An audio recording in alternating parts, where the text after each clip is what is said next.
중요성들을 한번 살펴보려고 합니다. 제가 몇 개의 책을 선정하고 이 참고 도서같이 쓰고 있는 책들인데 여러분들도 기회가 되셔서 보시면 좋겠습니다. 뭐 21세기 설교학이라든지 설교자의 일주일, 이 책도 참 좋고요. 또 이 최경락 교수가 쓴 퇴고 설교학이나 아니면 쉬운 설교 같은 것도 참 좋습니다. 또 그뿐만 아니라 설교학 총론, 이건 서울신대 정인교 교수님 책이고요.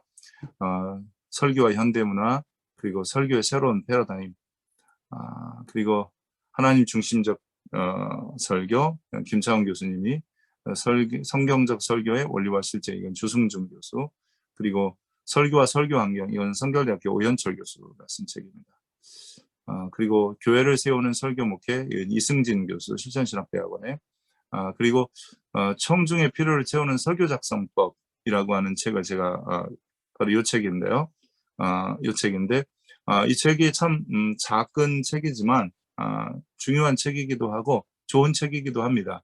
그래서 여러분들이 혹시 기회가 되시면 최소한 다른 책은 몰라도 이 짧은 책 하나는 정도는 보시면 오늘 강의에 많은 도움이 될 거고요. 또 앞으로도 여러분들이 설교를 작성하는 데 있어서 최소한 이 가이드라인을 제시하는 책이라고 생각합니다. 그래서 이 책 정도는 여러분들이, 근데 지금 뭐 절판됐는지는 잘 모르겠습니다. 되게 오래된 책이기도 하고 2004년에 나온 책인데 아마 찾아보시면 좋은 책이라고 생각하고요. 강의 계획서에 여러분들이 교재에 대해서는 설명이 있습니다. 그래서 오늘은 이제 목회와 설교에 관한 이야기를 할 건데 요한복음 8장 1절부터 11절까지 보면 여러분들이 잘 알고 있는 현장에서 가늠하다 잡힌 여인의 이야기가 나옵니다. 보통 그런 이야기, 그런 본문을 볼 때 우리는 흔히 생각할 때 이거는 주님이 용서하셨다, 여인에 대한 용서다라고 이미 우리 마음속에 정해져 버려 있어요. 그러다 보면 본문의 의도를 못 찾고 본문이 뭐라고 말하는지를 못 듣게 됩니다. 그래서 많은 분들이 이 설교가들이라든지 아니면 성경 연구가들이 하는 말이 이 소제목이라든지 단락에 구분이 되어져서 이미 성경 연구가들이 붙여놓은 이런 것들이 없는, 그러니까 순수하게 본문만 있는 성경을 보라고 하는 경우가 많이 있습니다. 이유가 뭐냐면 이미 가늠하다 현장에서 잡힌 여인 뭐 이런 제목이 붙어 있으면 이 여인은 또 주님의 용서하심을 받았어, 우리도 용서해야지, 이런 본문으로 그 본문을 몰아간다는 거죠. 그래서 본문이 말하고 싶어하는 이야기를 못 듣고 이미 누군가가 정해놓은, 그것도 바른 본문을 파악했으면 몰라도 그렇지 못한 본문들도 굉장히 많아요. 그래서 그런 본문을 우리도 동일하게 답습해서 잘못된 해석, 그리고 또한 그 서기가 잘못되면 당연히 설교도 잘못되겠죠. 오늘 강의 속에도 말씀을 드리겠습니다만 성경의 시대에, 그리고 그 당시의 사람들, 그 시대의 것들을 오늘 우리들의 문제로 가져오는 게 사실 설교거든요. 그래서 존 스토트는 설교는 다리 놓는 것이다. Then there, 그때 그곳에서와 now and here, 지금 여기에 문제로 가져오는 것을 설교라고 얘기했습니다.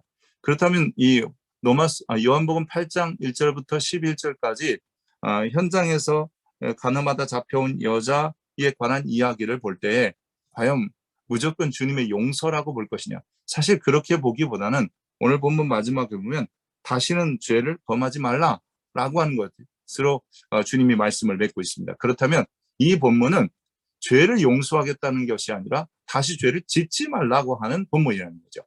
그래서 이 본문의 내용을 보면서 이 본문의 중심 주제는 다시는 죄를 짓지 말라 하시는 거구나라고 하는 것을 알아야 되고, 그렇다면 이 본문을 어떻게 설교를 가져올 것인가라고 하는 거죠. 그래서 이 설교를 가져올 때 설교를 가져와서 성도들에게, 회중에게 선포할 때 이 설교에도 중심 주제가 있어야 되는데, 여러분 혹시 원포인트라는 말을 많이 들어보셨죠? 원포인트. 수없이 원포인트 많이 들었는데 대체 그게 원포인트가 뭐냐? 이거에 대해서 많은 분들이 혼돈하기도 합니다. 심지어는 우리가 흔히 말하는 돼지 설교, 영어로는 3포인트 서먼이라고 하는데, 이 3돼지 설교는 그러면 돼지가 3개니까 원포인트가 아닌가? 이런 생각을 하시는 분들이 있습니다. 이 돼지가 3개든 10개든 다 우리는 흔히 설교학에서는 3포인트 서먼이라고 합니다. 그래서 그렇게 말하는데 이 돼지 설교라고 하는데, 이 돼지 설교, 돼지가 많다고 해서 이것은 원 포인트가 아니다가 아니라 그 전체적인 설교의 주제가 하나일 때는 그것을 원 포인트라고 이야기하는 거죠. 그렇다면 오늘 본문에 나타난 즉 요한복음 8장 1절부터 11절까지도 역시 정죄받지 않는 삶을 살아야 한다. 우리도 이제 이 시대에서 정죄받지 않는 삶을 살아야 된다는 이야기를 가지고 1대지, 2대지, 3대지를 하든지 언제 어디서 누가 왜를 하든지 이런 주제 설교를 하든지 어떤 설교를 하든지 간에 하나의 이야기를 끝까지 가면 그것을 원포인트라고 하죠. 근데 보통 이 목사님들이 3대지 설교를 할 때 1대지, 2대지는 같은 맥락으로 가는데 3대지에 가서는 전혀 다른 명제를 또 던진다는 거죠.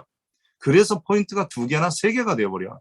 이런 설교는 요즘 그 현대인들, 특별히 포스트 모더니즘을 살고 있는 더욱이 이제 뉴 노멀을 바라보고 있는 이 현대 회중들에게는 좀 어렵고 힘들어요. 왜냐하면 이랬다 저랬다 하는 설교같이 느껴지거든요. 강의 중에서 말씀을 드리겠지만 전체적인 개관을 좀 말씀을 드리고 강의를 시작하려고 합니다. 설교학은 전통적 설교학에서는 보통 이제 설교자가 누구냐, 그 다음에 설교 내용이 뭐냐, 이런 즉 설교자 중심의 관심을 가진 게 이 전통적 설교학이었고요. 1970년대, 물론 1920년대부터 태동을 합니다만 1970년대부터 많이 이제 드러나기 시작한 게 새로운 설교학 혹은 신설교학이라고 하는 거죠. 이 신설교학이나 새로운 설교학은 관심이 이 설교자나 설교문 뭐 이런 거보다는 이 회중에 대한 관심을 가졌어요.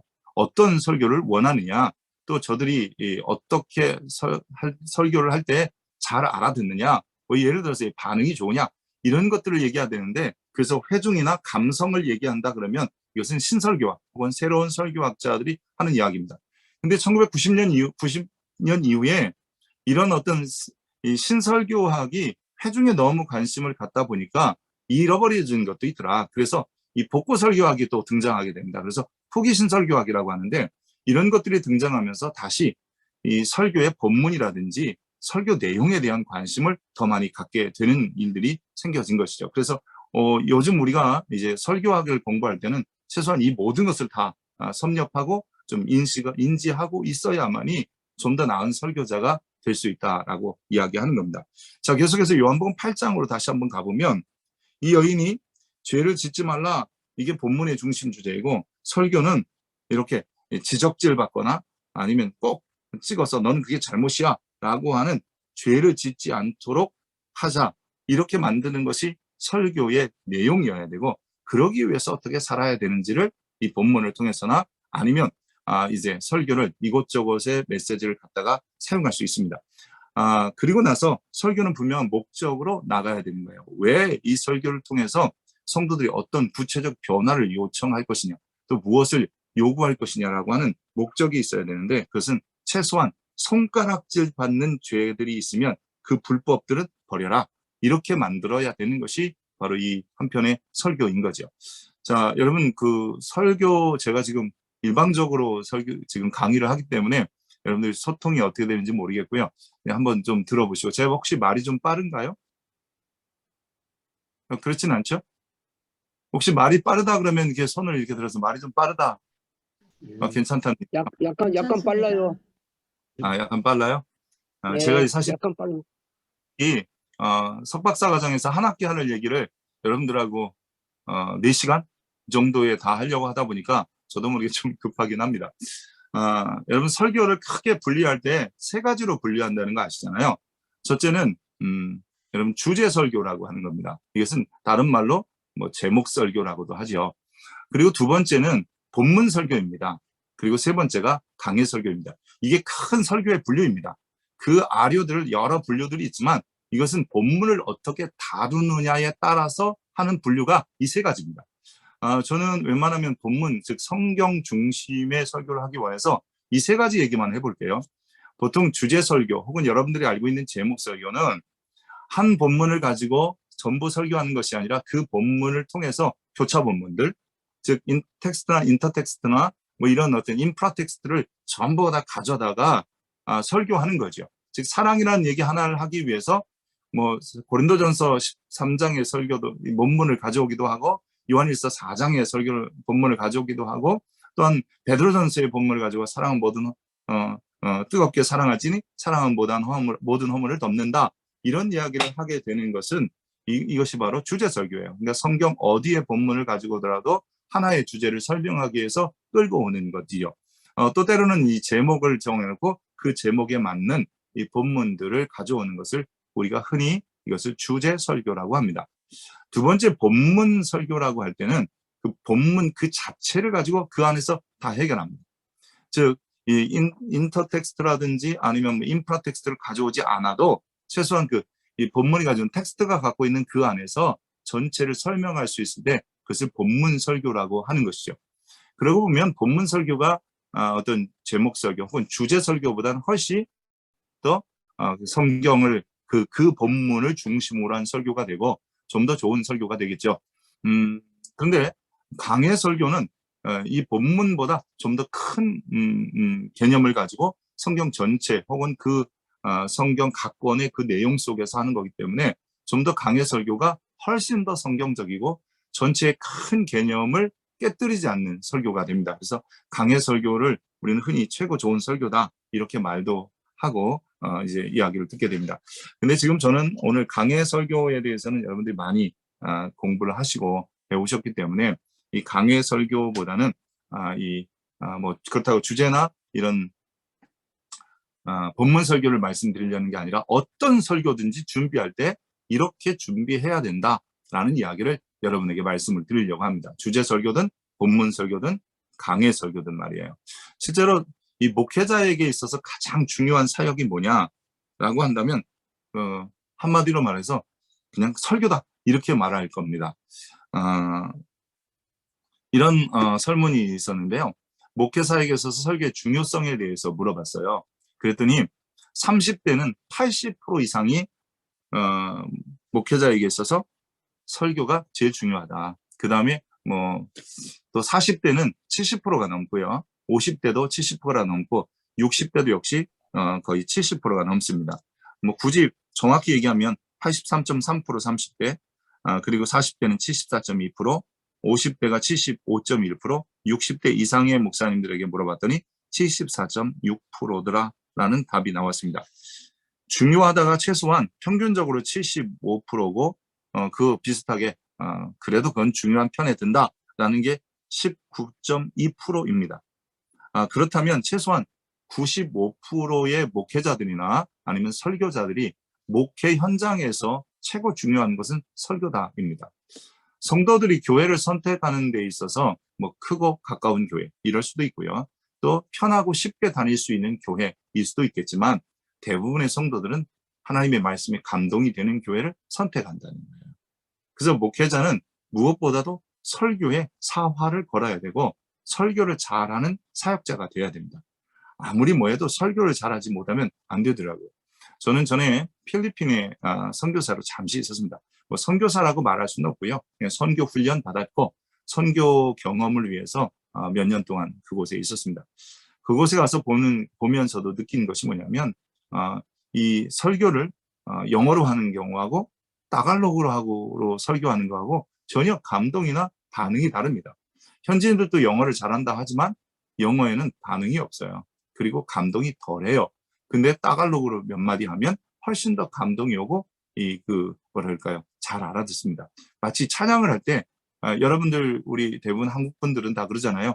우리말로 찬양을 하면 왠지 모르게 눈물이 나는데 영어로 찬양하면 좀 가끔 맹숭맹숭해요. 물론 영어로 된 찬양이 훨씬 더 은혜로울 때도 많은데 이런 것을 느끼는 것은 이게 언어로 전달되는 그리고 그 전달을 통해서 저들의 심령을 움직이고 마음을 움직여야 되기 때문인 거잖아요. 어쨌든 간에 설교라고 하는 것은 감동을 주고 마음을 움직이고 그래서 주님이 원하시는 하나님의 마음을 회중에게 전달해서 하나님이 요구하는 삶을 회중으로 하여금 이 땅에서 살게 하는 겁니다. 더군다나 우리에게 주신 텍스트, 즉 then there, 그때 그곳에서 일어난 상황을 가지고 now and here, 지금 이곳에서 살아가는 성도들에게 메시지를 주고 그리고 그들이 그런 예수님이 혹은 하나님이 원하셨던 삶을 동일하게 살기를 원하시는 것이 바로 설교이기 때문입니다. 설교가 목회에 있어서 가장 중요한 사건이다. 그것은 그리고 사역이다. 당연하다고 생각합니다. 이 설교와 목회는 상호 보완적입니다. 하나만 있을 수 없습니다. 나는 파스토럴 케어만 잘하면 된다. 그렇지 않더라는 거예요. 그들에게 결국은 말씀을 잘 선포해서 그 말씀을 통해서 살도록 하는 것이고요. 이 설교를 통해서 하나님의 기름 부으심도 경험하게 되고 또 이 성도들은 하나님의 능력도 체험하게 됩니다. 종종 기도받다가 가슴이 뜨거워졌어요. 심령이 뜨거워졌어요. 이런 분들도 있어요. 성령의 은혜를 받았어요. 그런데 여러분 말씀을 듣는 중에 그게 동일하게 온다는 거예요. 말씀을 듣는 중에 마음이 뜨거워지죠. 존 웨슬리 같은 사람은 여러분 얼더스케이트 스트리트에서 조그만 지하실에 가서 로마서 서론, 즉 이 루터의 로마서 서론을 읽어줄 때 그의 마음이 웜드, 따뜻해졌다 그렇게 표현해요. 그러니까 말씀을 듣는 중에 그의 마음이 뜨거워지고 그리고 따뜻해진 그의 마음을 통해서 그가 변화된 삶을 살아요. 사실 이 존 웨슬리는 미국의 조지아에 가서 선교 사역에 실패하고 돌아가거든요. 사실 선교사 실패자로서 탈락자로서의 모습이 바로 존 웨슬리였습니다.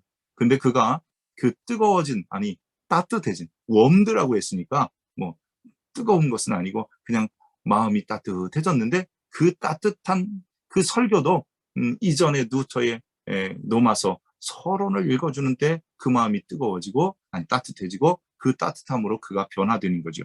그래서 목회 사역에 있어서 설교는 굉장히 중요한 게 아니라 최고 중요한 사역이다. 저는 여러분 모두가 설교를 잘할 수 있기를 원합니다. 모두 다 탑이 될 수는 없습니다. 그러나 최소한 좀 더 지금보다 진일보하는 설교자가 분명히 되셔야 합니다. 두 번째는 목회의 본질은 설교에 있다라고 하는 겁니다. 설교는 성경을 통해서 하나님의 마음을 세상의 언어로 전달하는 게 설교입니다.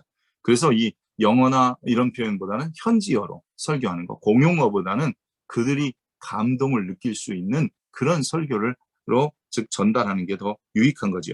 하나님의 말씀을 개개인에게 효과적인 전달법, 그리고 그 전달을 통해서 영혼을 치유하고 그들을 돌보는 것이 결국 목회다라고 말할 수 있습니다. 목회자가 하나님의 자녀들인 성도들에게 영적인 양식을 먹이고 기르는 것이 바로 설교이지요. 그러니까 목회는 개인적인 성도들 한 사람 한 사람을 돌아보고 그리고 회중 전체를 돌아보면서 그들을 하나님의 사람으로 잘 양육시키고 세계관을 변화시키고 의식을 새롭게 하고 이렇게 하는 것이 바로 설교이지요. 그래서 어떤 그 사역자들은 뭐 설교는 대충 해도 되고 내가 신방만 잘하면 돼라고 하시는 분들도 있는데 절대로 그렇지 않다는 것 다시 한번 기억해야 합니다. 목회가 교인 개개인의 교육과 치리의 근거가 성경이고 또 목회가 성경을 통해서 말씀을 전하는 것이 설교라면 이 목회의 본질은 분명히 설교에 있다라고 말할 수 있습니다. 특별히 설교가 뭐냐라고 할 때 루터 같은 사람은 설교를 이렇게 말해요. 설교라고 하는 것은 하나님의 말씀도 죄송합니다. 루터는 뭐라냐면 하나님의 말씀이 뭐냐라고 할 때 기록된 성경이 하나님의 말씀이고 예수 그리스도가 하나님의 말씀이고 선포되는 설교도 하나님의 말씀이라고 하는 거예요. 그러니까 여러분 설교자들이 지금 내가 설교하고 있으면서 이게 하나님의 말씀이라는 확신을 가져야 되고 또 성경을 읽으면서도 물론 당연히 하나님 말씀이고 더 나아가서는 여러분 이 예수 그리스도도 하나님의 말씀이죠. 그러니까 설교 없는 목회가 없는 것은 설교를 통해서만 영혼을 살리고 치료하고 고치고 그리고 그것을 통해서 선교도 되어지고 복음도 확장되어지기 때문입니다. 설교 목회에서 설교가 왜 중요하냐? 설교는 소통이기 때문입니다. 이 목회자들이 종종 성도들과 많은 대화를 통해서 소통하려고 하는 분들이 있습니다. 근데 말이 많으면 실수도 많습니다. 그러기에 이 설교를 통해서 소통하려고 하지 아니하고 대화를 통해서 소통하려고 할 때 오히려 실수가 많습니다. 오히려 성도들의 마음을 대화를 통해서 혹은 상담을 통해서, 물론 제가 상담학 싫어하거나 나쁘다고 말하는 게 아닙니다. 상담학도 필요합니다만 먼저는 설교를 통해서 성도들의 마음을 어루만지는 성도들이 되어야 합니다. 그래야만이 성도들이 이 말씀을 통해서 그는 단지 이제 목회자가 만져주는 것이 아니라 하나님의 만져주심을 느끼게 되는 거거든요. 설교는 하나님의 말씀이기 때문에 하나님이 만져주시고 하나님이 터치해 주시는 것을 느끼게 되는 겁니다. 그래서 설교라고 하는 것은 언어를 통한 소통, 커뮤니케이션이다 이렇게 말합니다. 설교를 듣는 회중이 공개적으로 뭐 대답도 못하고 아니면 표현도 못하지만 그 설교를 듣고 가서 성도들이 수없이 생각하는 거예요. 오늘 목사님을 통해서 주신 하나님의 말씀을 다시 한번 생각하고 묵상도 하고 또 때로는 동의도 하고요. 때로는 목사님 이렇게 하나님 말씀 전했지만 난 도저히 안 믿어져. 아니 나 그렇게 살 수 없어. 라고 부정하기도 하고요. 이런 것이 바로 수많은 마음속에서 생각과 고민을 통해서 설교는 하나님과 저들의 소통 그리고 목회자와 성도들과의 회중과의 소통이 일어나게 되는 겁니다. 특별히 여러분 성도님들에게 목회하고 계시는 분들이 묵상하라, 말씀을 묵상하라 이렇게 많이 하는데 저는 묵상을 할 때 무엇을 묵상할 것인가가 참 중요하다고 생각합니다. 보통 우리는 이 큐티를 통해서 이 성경을 읽고 묵상해라 이런 말을 많이 하는데 저는 목회자의 입장에서 제가 성도들을 직접 이렇게 현장에서 목회하는 목회자로서 그건 그렇게 바람직한 모습이 아니라고 생각합니다. 오히려 그것을 묵상하는 것이 아니라 주일 설교를 통해서 메시지를 던졌다면 그 메시지를 그런가 하여 묵상하는 거예요. 여러분 베레아 교인들이 데살로니가 교인보다 더 신사적이어서 여러분 그들이 뭘 묵상했겠어요? 이것은 바울이 전도했거나 아니면 설교했거나 그 말씀을 날마다 그런가 하여 그게 성경이 날마다 그런가 하여는 성경이 말하는 예수가 그리스도인지 이런 것들을 묵상했다는 건데 요즘은 너무 개인적 메시지를 받다 보니까 나중에 이 공동체에서 주는 이 대그룹의 메시지 즉 이 회중에게 선포되는 주일 설교의 메시지들이 약화되는 경향이 있고 심지어는 뭐가 주냐 그 다음에 뭐가 보조냐라고 할 때 주된 메시지는 이 목회자를 통해서 주일날 선포되는 메시지가 주된 메시지인데 자기가 듣는 메시지가 주 메시지가 되고 목회자의 설교가 서브가 되는 거예요. 보조 메시지가 되는 거예요. 내가 깨달은 거 목사님이 확인해 주는구나 이렇게 되면 안 된다는 거예요. 여러분 설교는 주일날 선포되는 메시지가 주 메시지여야 하고 그 주 메시지를 자기가 묵상하거나 성경을 읽거나 혹은 때로는 뭐 TV나 이런 방송 설교를 통해서라든지 아니면 수많은 이 신앙서적을 보면서 그 말씀에 대한 확신을 가지고 주일 선포된 말씀을 따라 살겠다는 결단들이 나와야 되는데 요즘은 그런 것이 항상 이 메인이 아니라 그게 서브가 되어서 즉 주일날 목회자가 설교한 것이 서브가 되어서 내가 묵상하다 깨달은 뭐 이런 설교에 대해서 더 힘을 주게 되는 거죠. 이렇게 되면 안 된다라고 하는 겁니다. 그래서 주일 메시지를 통해서 성도들이 이 메시지만이 정말 날 살리는 메시지고 내게 생명력 있는 거구나라는 것을 우리 분명히 기억하고 깨닫게 해 주어야 합니다. 곽선희 목사님 같은 경우는 잘하는 설교가 뭐냐? 이것을 회중들과 커뮤니케이션이 잘 되는 설교다라고 했습니다. 즉 잘 알아듣을 뿐만 아니라 감정적으로도 저들이 감동을 하고 그리고 그것이 계속해서 혼자 생각하고 묵상하고 돌이켜보면서 넘어지기도 하지만 또 일어나서 그 말씀대로 살아보려고 하는 끊임없는 몸부림이 있는 설교 그런 것을 잘하는 설교라고 하는 거죠. 여러분 설교 시간에 좋은 이유가 뭘까요? 우리는 흔히 설교 시간에 좋은 이유를 성도들에게는 이렇게 말합니다. 영적으로 병들어서 그런 거야. 여러분 그렇게 말씀하시죠. 근데 설교자 입장에서 말씀을 드리면 그게 영적으로 병들어 설교 시간이 좋은 게 아니라 여러분들이 다 졸게 하고 있는 겁니다. 이건 무슨 말이냐면 회중과 관계없는 설교를 하면 졸게 되는 거예요.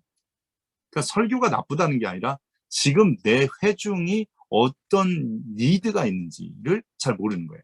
사람들은 성경학적으로 보면 팩트 리드가 있어요. 지금 내가 당장 느끼는 니드도 있고 리얼 리드도 있어요. 정말 필요한 거 있어요. 사실 설교는 리얼 리드와 팩트 리드를 잘 이렇게 섞어서 융합해서 해야 돼요. 뭐 이게 그런데 우리들이 설교하면서 그런 것을 못 주면 결국은 저건 나하고 상관없는 얘기야 라고 졸게 되는 거죠. 저는 불어를 못 합니다. 근데 불어로 된 영화를 제가 본다면 지난번에 한번 어느 곳에서 그 테스트를 하더라고요. 뭐 10분이나 20분 안에 특별히 그 박진감 있고 막 스펙타클한 영화가 아닌 이상은 뭐 그리고 멜로나 로맨스도 뭐 이런 것도 보여지지 않는다면 그 영화를 보면서 그냥 20분 혹은 30분에 꼬박꼬박 조는 사람이 생긴다는 거죠. 우리말로 동일한 것을 한다면 딴 짓을 하고 다니면서 그저 딴 생각을 해도 귀에는 들리는데 말이에요. 근데 제가 만약에 그런 것처럼 이 설교를 하는데 회중이 대체 무슨 설교하는 거야? 이게 어떤 근거가 있는 거야? 라고 또 이해도 되지 않죠. 감정적으로 부딪혀지도 않죠. 더군다나 그 설교의 주제나 목적이 나하고 전혀 상관없죠. 그러면 좋을 수밖에 없다는 겁니다. 그래서 이 회중 목회에 있어서 설교는 회중의 니드가 뭔지도 잘 알고 그들과 소통할 수 있는 것이 되어야 되고요. 그 다음에 설교는 교회 성장에 가능합니다. 설교를 잘한다고 꼭 교회가 성장하느냐라고 말할 수는 없겠지만 반면에 성장하는 교회는 설교를 잘합니다. 저는 그분들의 메시지가 뭐 다 100% 좋다, 나쁘다 이렇게 말하는 것은 아니고요. 대부분 설교자의 뭔가 매력이 있습니다. 언어가 탁월하게 훌륭하고 아름답다든지 아니면 내용이 분명하다든지 아니면 그냥 알아듣기 쉽다든지 뭐 종종 이렇게 물어보시는 분이 있어요. 뭐 큰 교회 목사님 다 복음적입니까? 그런 거는 저한테 묻지 마십시오. 그러나 분명한 것은 존경할 만한 분들이고 그런 설교를 통해서 많은 사람들이 들으려고 한다는 데는 분명히 이유가 있습니다. 저도 설교자이고 또 설교학자이기 때문에 우리 오늘 강의 듣는 모든 뭐 목사님들도 계시고 또 선교사님도 계시고 또 집사님 권사님들도 계시다는 걸 알고 있는데 여러분 모두는 복음을 위하여 설교자로 서게 된다면 우리는 다 동업자입니다. 동업자. 여러분 경쟁자가 아니라 동업자입니다. 옆에 있는 교회는 경쟁 대상이 아니라 동업하는 겁니다. 먼 훗날 하나님 나라에 가서 서로 자기의 역할을 다해서 큰 하나의 유니버셜 처치를 이루었고 그리고 하나님 나라에 가서 함께 서는 자들이 되게 될 것입니다. 그러기에 서로가 누구를 비난하고 비판하지 말고 설교학을 공부하면서는 비난할 수도 있고 또 학적으로는 분류해 볼 수 있어도 큰 교회 설교자든 아니면 작은 교회 설교자라고 설교를 못하느냐? 그렇지도 않습니다. 정말 훌륭하고 너무 멋진 설교들 들을 때도 너무 감동이 되고 은혜가 되는 설교를 하시는 분들이 많이 있습니다. 그렇다면 왜 그들은 안 되느냐? 그래서 꼭 부흥과 설교를 직접적으로 연결할 수는 없지만 많은 부분에 설교가 부흥에도 귀한 역할과 차지를 한다는 거죠. 때로는 어떤 이 시대를 못 만난다든지 아니면 회중을 잘 못 만나면 좋은 설교자의 설교들이 묻혀지기도 합니다. 정말 주옥 같은 메시지, 생명을 살리는 메시지인데도 불구하고 회중들이 준비되지 않으면 그 설교마저도 바르게 못 듣는 건 사실입니다. 그래서 오늘 우리들이 이 설교 하나로 목회할 수 있는가, 할 수 있다. 왜냐하면 그것은 이념이고 그것은 신학이고 신앙이기 때문입니다. 여러분 선교사님들이 종종 이런 말 하죠. 선교의 꽃은 교회를 세우는 것이다. 여러분 들어보셨죠? 그러면 신학의 꽃은 무엇일까요? 보통 이제 신학자들은 최고의 신학은 조직 신학이라고 이야기합니다. 그러나 사실 조직 신학 잘하는 것은 신학자들의 꽃입니다.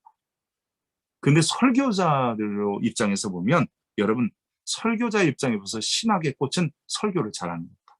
아무리 학문을 잘하면 뭐합니까? 설교를 못하면 전달이 안 되는 것입니다.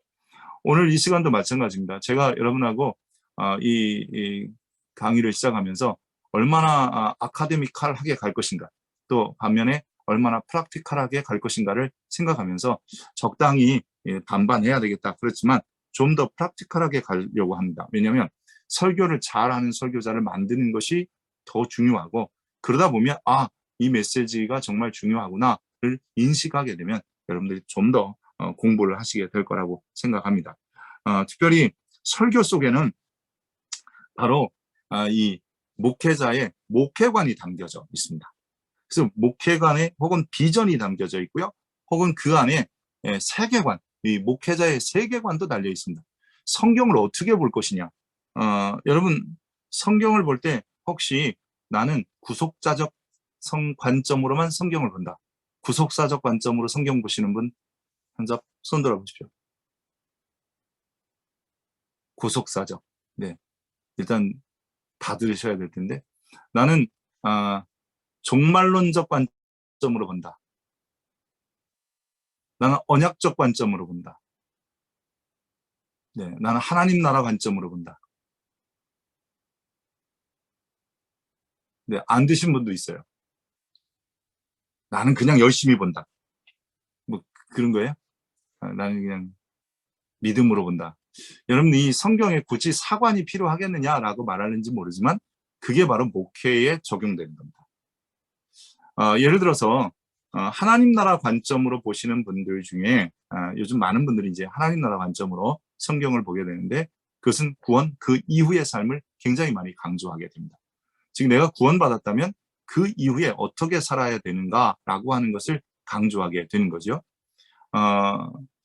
그러기에 우리가 구원받은 이후에 하나님의 백성다운, 즉 선한 행위 혹은 거룩한 삶들을 살아가는 것이, 하나님과 이웃을 사랑하며 살아가는 것이 그리스도인의 삶이다. 이런 이야기를 하게 되는 것이 설교라는 거죠.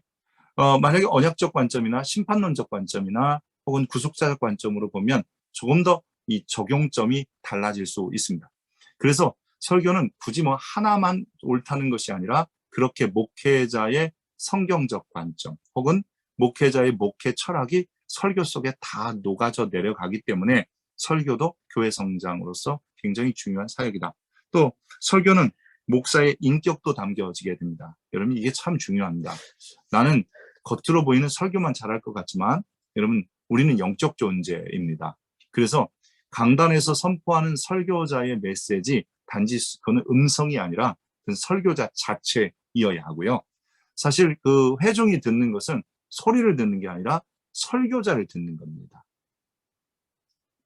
우리 박병철 목사님네 교회 갔더니 우리는 성경을 읽고 사람들은 뭐 우리를 읽는다, 이런 분기가 있더라고요. 그래서 굉장히 좋게 은혜를 받았어요. 맞습니다, 여러분. 설교자의 소리만 듣는 게 아니라 성도는 설교자를 읽습니다. 우리 목사님은 혹은 또 우리 선교사님은, 우리 집사님은 뭐 이러면서 저분이 설교할 때 그분의 모든 인격이 그곳에 담겨지고, 또한 평소에 그들의 삶을 안다면 그 삶을 통해서 이미 아무 말 하지 않아도 강단에 서는 것만으로도 은혜가 되기도 하고요. 때로는 저분이 강단에 선 것을 보면서 그냥 눈물이 나기도 하는 겁니다. 이 설교 안에는 목회자의 목회 철학이나 세계관, 이념, 뭐 아니면 계획, 이런 것도 들어있고 인격이 담겨져 있기 때문에 결국 이 교회 성장이 목회자의 인격과 목회자의 교회 철학, 이런 것을 통해서 드러나기 때문에 교회의 성장에도 좋은 역할을 한다는 것이죠. 그래서 우리가 이왕이면 좀 더 나은 설교자로 진일보해야 됩니다. 다음으로 우리가 보는 것은 목회에 있어서 설교의 역할이 뭐냐. 전통적으로 우리가 이 목회라고 할 때 교육과 행정, 선포, 신방, 상담에 이르기까지 굉장히 광범위한 것을 목회라고 하는데, 그 중에서 이 설교가 굉장히 중요하지요. 특별히 여러분, 이 목회에서 설교를 하는 데 있어서 뭐랄까요, 이 공동체의, 교회 공동체의 비전을 제시하고 방향성을 제시하는 게 바로 설교예요. 설교 내용 속에 항상 들어가잖아요. 좀 전에 말씀드린 것처럼 저는 개인적으로 목회하면서 우리 성도들에게 공동체 고백을 이렇게 줬어요. 근데 공동체 고백이 저희 교회가 추구하고 바라는 거잖아요. 우리는 예수님으로 인해 하나님을 아버지로 섬기는 자녀가 돼요. 이 예배 공동체. 그리스도를 따라 이 땅에서 하나님과 이웃을 사랑하되 섬김 공동체. 주님 다시 오실 때까지 성령님 안에서 거룩한 교회를 확장한다. 이 교회는 동인교회만을 얘기하는 게 아니라 제가 생각하는 교회들 전체를 얘기할 때 churches라고 보다는 그냥 교회라고 하는 church라 해서 단수로 써서 좀 더 큰 교회를 생각했습니다. 어떤 이 유니버셜 처치를 얘기하죠. 그래서 그런 교회를 성장하는 것이다 라고 했기 때문에 이런 목회관을 가지고 설교해서 설교할 때마다 얘기하는 겁니다. 여러분, 예배 잘 드려야 합니다. 우리는 하나님과 이웃 사랑해야 합니다. 선교하는 일에 앞장서야 합니다. 뭐 이런 이야기를 계속해서 내뱉는 거죠. 즉 이 공동체의 비전을 제시하고 방향성을 제시하는 게 바로 설교이기 때문에 이 설교를 통해서 목회 계획과 조화를 이루면 이룰수록 성도들이 목회 비전을 제시했는데 목회 비전과 전혀 다른 메시지가 아닌 목회 비전으로부터 나오는 하나하나의 설교를 듣게 되는 거죠. 여러분이 연초에 한 1년의 계획을 또 세우시잖아요. 금년에는 무슨 교회, 뭐 비전이 혹은 목표가 이거야. 그러면 그 밑에 월별로 또 목표를 세워요. 그렇다면 그 비전에 맞는 메시지가 끊임없이 선포되어져야 되고, 더욱이 이것을 금년 2022년뿐만 아니라 장기 목회 계획을 가지고 내가 이 10년의 목회, 앞으로 몇 년 남았는지 그 몇 년의 목회 가운데서 텀을 자르고 그 텀 안에서의 목회 계획을 잘 만들어서 설교를 해야 됩니다. 그래야만이 목회와 설교의 이 상관성, 즉 이 결코 뗄래 뗄 수 없는 상관관계에 있기 때문에 좋은 설교가 되고, 우리 목사님은 생각하고 비전하고 꿈을 제시하고 그대로 말씀을 선포하는 분이야 라고 하는 그런 소리를 듣게 되는 거죠. 그리고 분명한 비전을 세우고 설교할 수 있는 이 목회자가 되어야 합니다. 뭐 교회 성장 성숙에 미치는 설교의 영향을 조사한 적이 있습니다.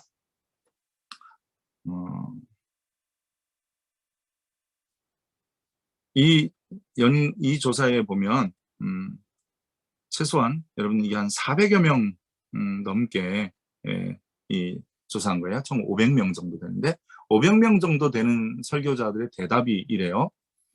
교회 성장에 혹은 교회 성도들의 성숙에 설교가 영향을 미친다고 생각하느냐?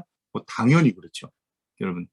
그래서 이 30대는 71%가 교회 성장과 성도들의 신앙 성숙에 영향을 미친다. 71%, 40대는 73%, 50대는 83%, 60대는 77% 정도가 됩니다. 그래서 이것을 좀 그래도 영향을 미친다, 그리고 어느 정도는 미친다까지 한다면 98.3%가 설교가 교회 성장과 성숙에 영향을 미친다라고 얘기합니다. 그렇다면 우리는 정말 설교 잘하는 목회자. 앞으로 여러분들이 신학을 공부하시는 이유는 그냥 졸업장 땄다가 아니라, 여러분 최소한 나는 졸업장을 하나 따기 위해서, 아니면 내가 좀 더 성경을 연구하고 배우고 싶어서 여러분이 지금 늦은 나이에 늦깎이로 신학을 공부하실 수도 있습니다. 하지만 하나님께서는 여러분을 어떻게 쓰시려고 공부를 시키는지 아무도 모릅니다. 초대교회에 7 집사를 세우지요. 그 집사를 세울 때에 교회의 처음 의도는 구제하고 그리고 섬기는 일에 너무 분주하니까 사도들이 우리는 기도하고 말씀 보는 일에, 말씀 전하는 일에 전무할 테니까 그 일들을 좀 해라. 그리고 헬라파 유대인 그리고 히브리파 유대인들끼리, 부인들끼리 싸우니까 그건 조정 좀 하고 교회 잡무를 해라. 그래서 집사라고 하는 거죠. 우리말로 집사는 먼지를 뒤집어 쓰고 일하는 사람이라는 뜻이거든요. 그렇게 일을 시키려고 했는데, 여러분 보세요. 빌립 집사 전도자로 쓰잖아요.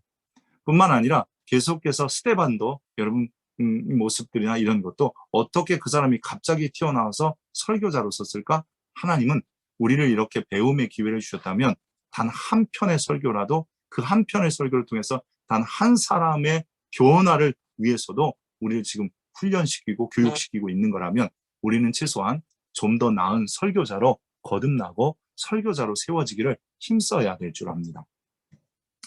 여러분, 그렇다면 설교가 은사냐 소명이냐라고 하는 겁니다. 여러분은 어떻게 생각하십니까? 자, 이제는 답을 하셔야 됩니다. 자, 만약에 설교는 은사, 즉 은사자가 설교할 수 있다라고 하는 사람 보시는 우리 분들은 손가락 하나 이렇게 하시고요. 아니다, 은사는 소명이다. 그러고 하시는 분은 이렇게 둘. 또 다른 말로 해볼게요. 그냥 은사는 은사가 있어야 설교한다 이렇게 하시고요. 아니다, 누구나 다 할 수 있다 이렇게 한번 해보십시오. 자, 은사는 설교자다. 아무나 다 할 수 있다. 둘 중에 하나는 하셔야 됩니다. 안 하시는 분이 있습니다. 난 잘 모르겠다. 이게 제일 힘든 거예요. 모르겠다 이러면 안 됩니다. 하여튼 하나나 둘은 하셔야 됐습니다. 여러분, 은사다라고 생각하시는 분들도 있고요. 어떤 분들은 소명이다. 그러니까 하나님이 부르셨으니까 하는 것이다 라고 생각하시는 분도 있습니다. 근데 성경에 보면 은사로서의 설교자도 등장하고 그렇지 않은, 즉 일반 소명인들 가운데서 설교하는 경우도 보게 됩니다. 답은 좀 있다 하고요.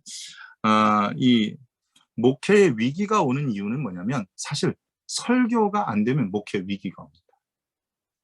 보통 목사님들이 한 교회에서 사역을 하다가 다른 교회로 가야 되겠다.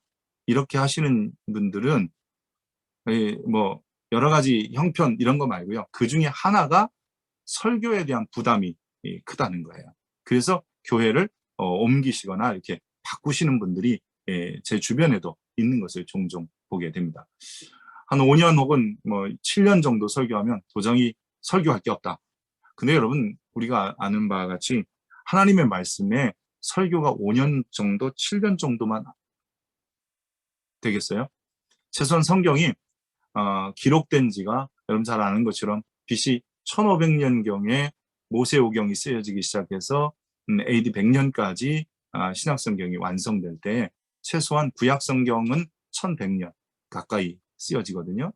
그리고 신약성경이 100년. 그래도 중간에 400년을 빼더라도 1100년 가까이 성경이 쓰여져요. 그 이야기를 한다는 것은 우리 같이 100년도 못 사는 사람, 그러니까 설교자로서 살 때는 뭐 3, 40년 설교자로 살게 될 건데 많이 해봤자 충분히 말씀을 증거해도 이 무궁무진한 메시지들이에요. 그러니까 본문만 연구하고 설교를 어떻게 할 것인가에 대한 이 원포인트라고 하는 이 명제 혹은 설교의 중심 주제만 찾아낼 수 있으면 하나님의 말씀은 여러분 한도 끝도 없습니다. 이 성경이 부족해서 설교할 게 없지는 않다는 거죠. 근데 이 목회자의 위기가 이 설교의 위기에서 온다는 거예요. 그러니까 설교가 자꾸 퇴보하고 한 얘기 또 하고 한 얘기 또 하고 그리고 또 늘 결론은 순종해라. 근데 그것도 주님께 순종이 아니야. 그냥 목회자에게 순종해야 돼. 이런 설교가 늘 되는 거죠. 이렇게 되니까 결국은 목회의 위기가 오게 되는 겁니다. 설교는 이 설교자가 얼만큼 준비하느냐, 그리고 그 설교를 얼만큼 내가 잘 회중에게 전달하느냐에 따라서 여러분 이 목회에게도 유익이 된다는 거죠. 전에 헤던 로빈슨이 2006년에 한국에 왔을 때 세미나를 한 적이 있습니다. 그러면서 뭐라 그러냐면 설교 한 편을 준비하기 위해서 30시간을 할애하라 그랬어요. 설교 한 편을 30시간. 그러면 하루에 5시간씩 해서 6일을 해야 돼요. 하루에 5시간씩 일주일에서 한 편의 설교가 나와야 된다는 거예요. 근데 일주일에 10편 이상 하는 설교, 한국 목회자들은 보통 10편 이상 하거든요. 제가 보면 새벽 설교 하죠. 주일 낮, 주일 저녁, 수요일 예배, 금요일, 그리고 또 중중간에 신방도 있고요. 이런 설교를 하다 보면 설교가 10편 이상 해요. 근데 무슨 재주로 설교를 30시간을 준비해서 한 편의 설교를 하겠습니까? 그러니까 헤든 로빈슨이 그렇게 얘기하는 거예요. 여러분은 전하지 않으면 안 되는 무언가가 있어서 설교하는 것이 아니라, 즉 내가 막 전해야만이 영혼이 살고 그리고 전하고자 하는 열정이 속으로부터 우러나서 설교하는 것이 아니라 무조건 설교해야 되는 거예요. 그래서 예전에 저희 그 선배 목사님도 마치 목회자가 무슨 그 수도꼭지인 줄 아냐, 이렇게 틀기만 하면 설교가 술술 쏟아지는 줄 아느냐, 이렇게 말씀하셨던 것들이 기억나는데, 우리도 실제로 그런 환경에 놓이게 될 거고 이미 목회하시는 분들은 그것을 경험하고 살고 있는 거예요. 그래서 항상 설교에 대한 짐과 부담이 있어요. 그러면서 우리는 늘 고민하죠. 이 설교를 어떻게 쉽게 할 수 있을까? 여러분, 근데 설교는 성경 연구를 많이 하면 설교는 쉬워져요. 설교 연구를 또 많이 할 뿐만 아니라 이 설교의 중심 주제만 설정할 수 있으면 설교는 쉽습니다. 오히려 정말 어려운 것은 설교의 본문, 즉 이 텍스트에 대한 연구, 그리고 이것을 어떻게 회중의 어려움이나 고통이 있는가를 회중을 돌아보지 못하기 때문이고, 이것을 다 해본다면 여러분 설교는 쉽다. 또 때로는 설교는 누구나 잘할 수 있다. 여러분 그런 마음을 가지시기 바랍니다. 뭐 설교 시간이 아니니까 아멘은 안 해도 되는데, 여러분 설교 잘할 수 있다. 설교는 쉽다. 이런 마음을 가지고 출발해야지 설교는 어렵다. 해도 끝이 없다. 이거는 설교자의 자세가 아닙니다. 성경에 보면 예배소 같은 경우에 그가 어떤 사람은 사도로, 어떤 사람은 선지자로, 어떤 사람은 복음을 전하는 자로, 어떤 사람은 목사와 교사로 삼으셨다.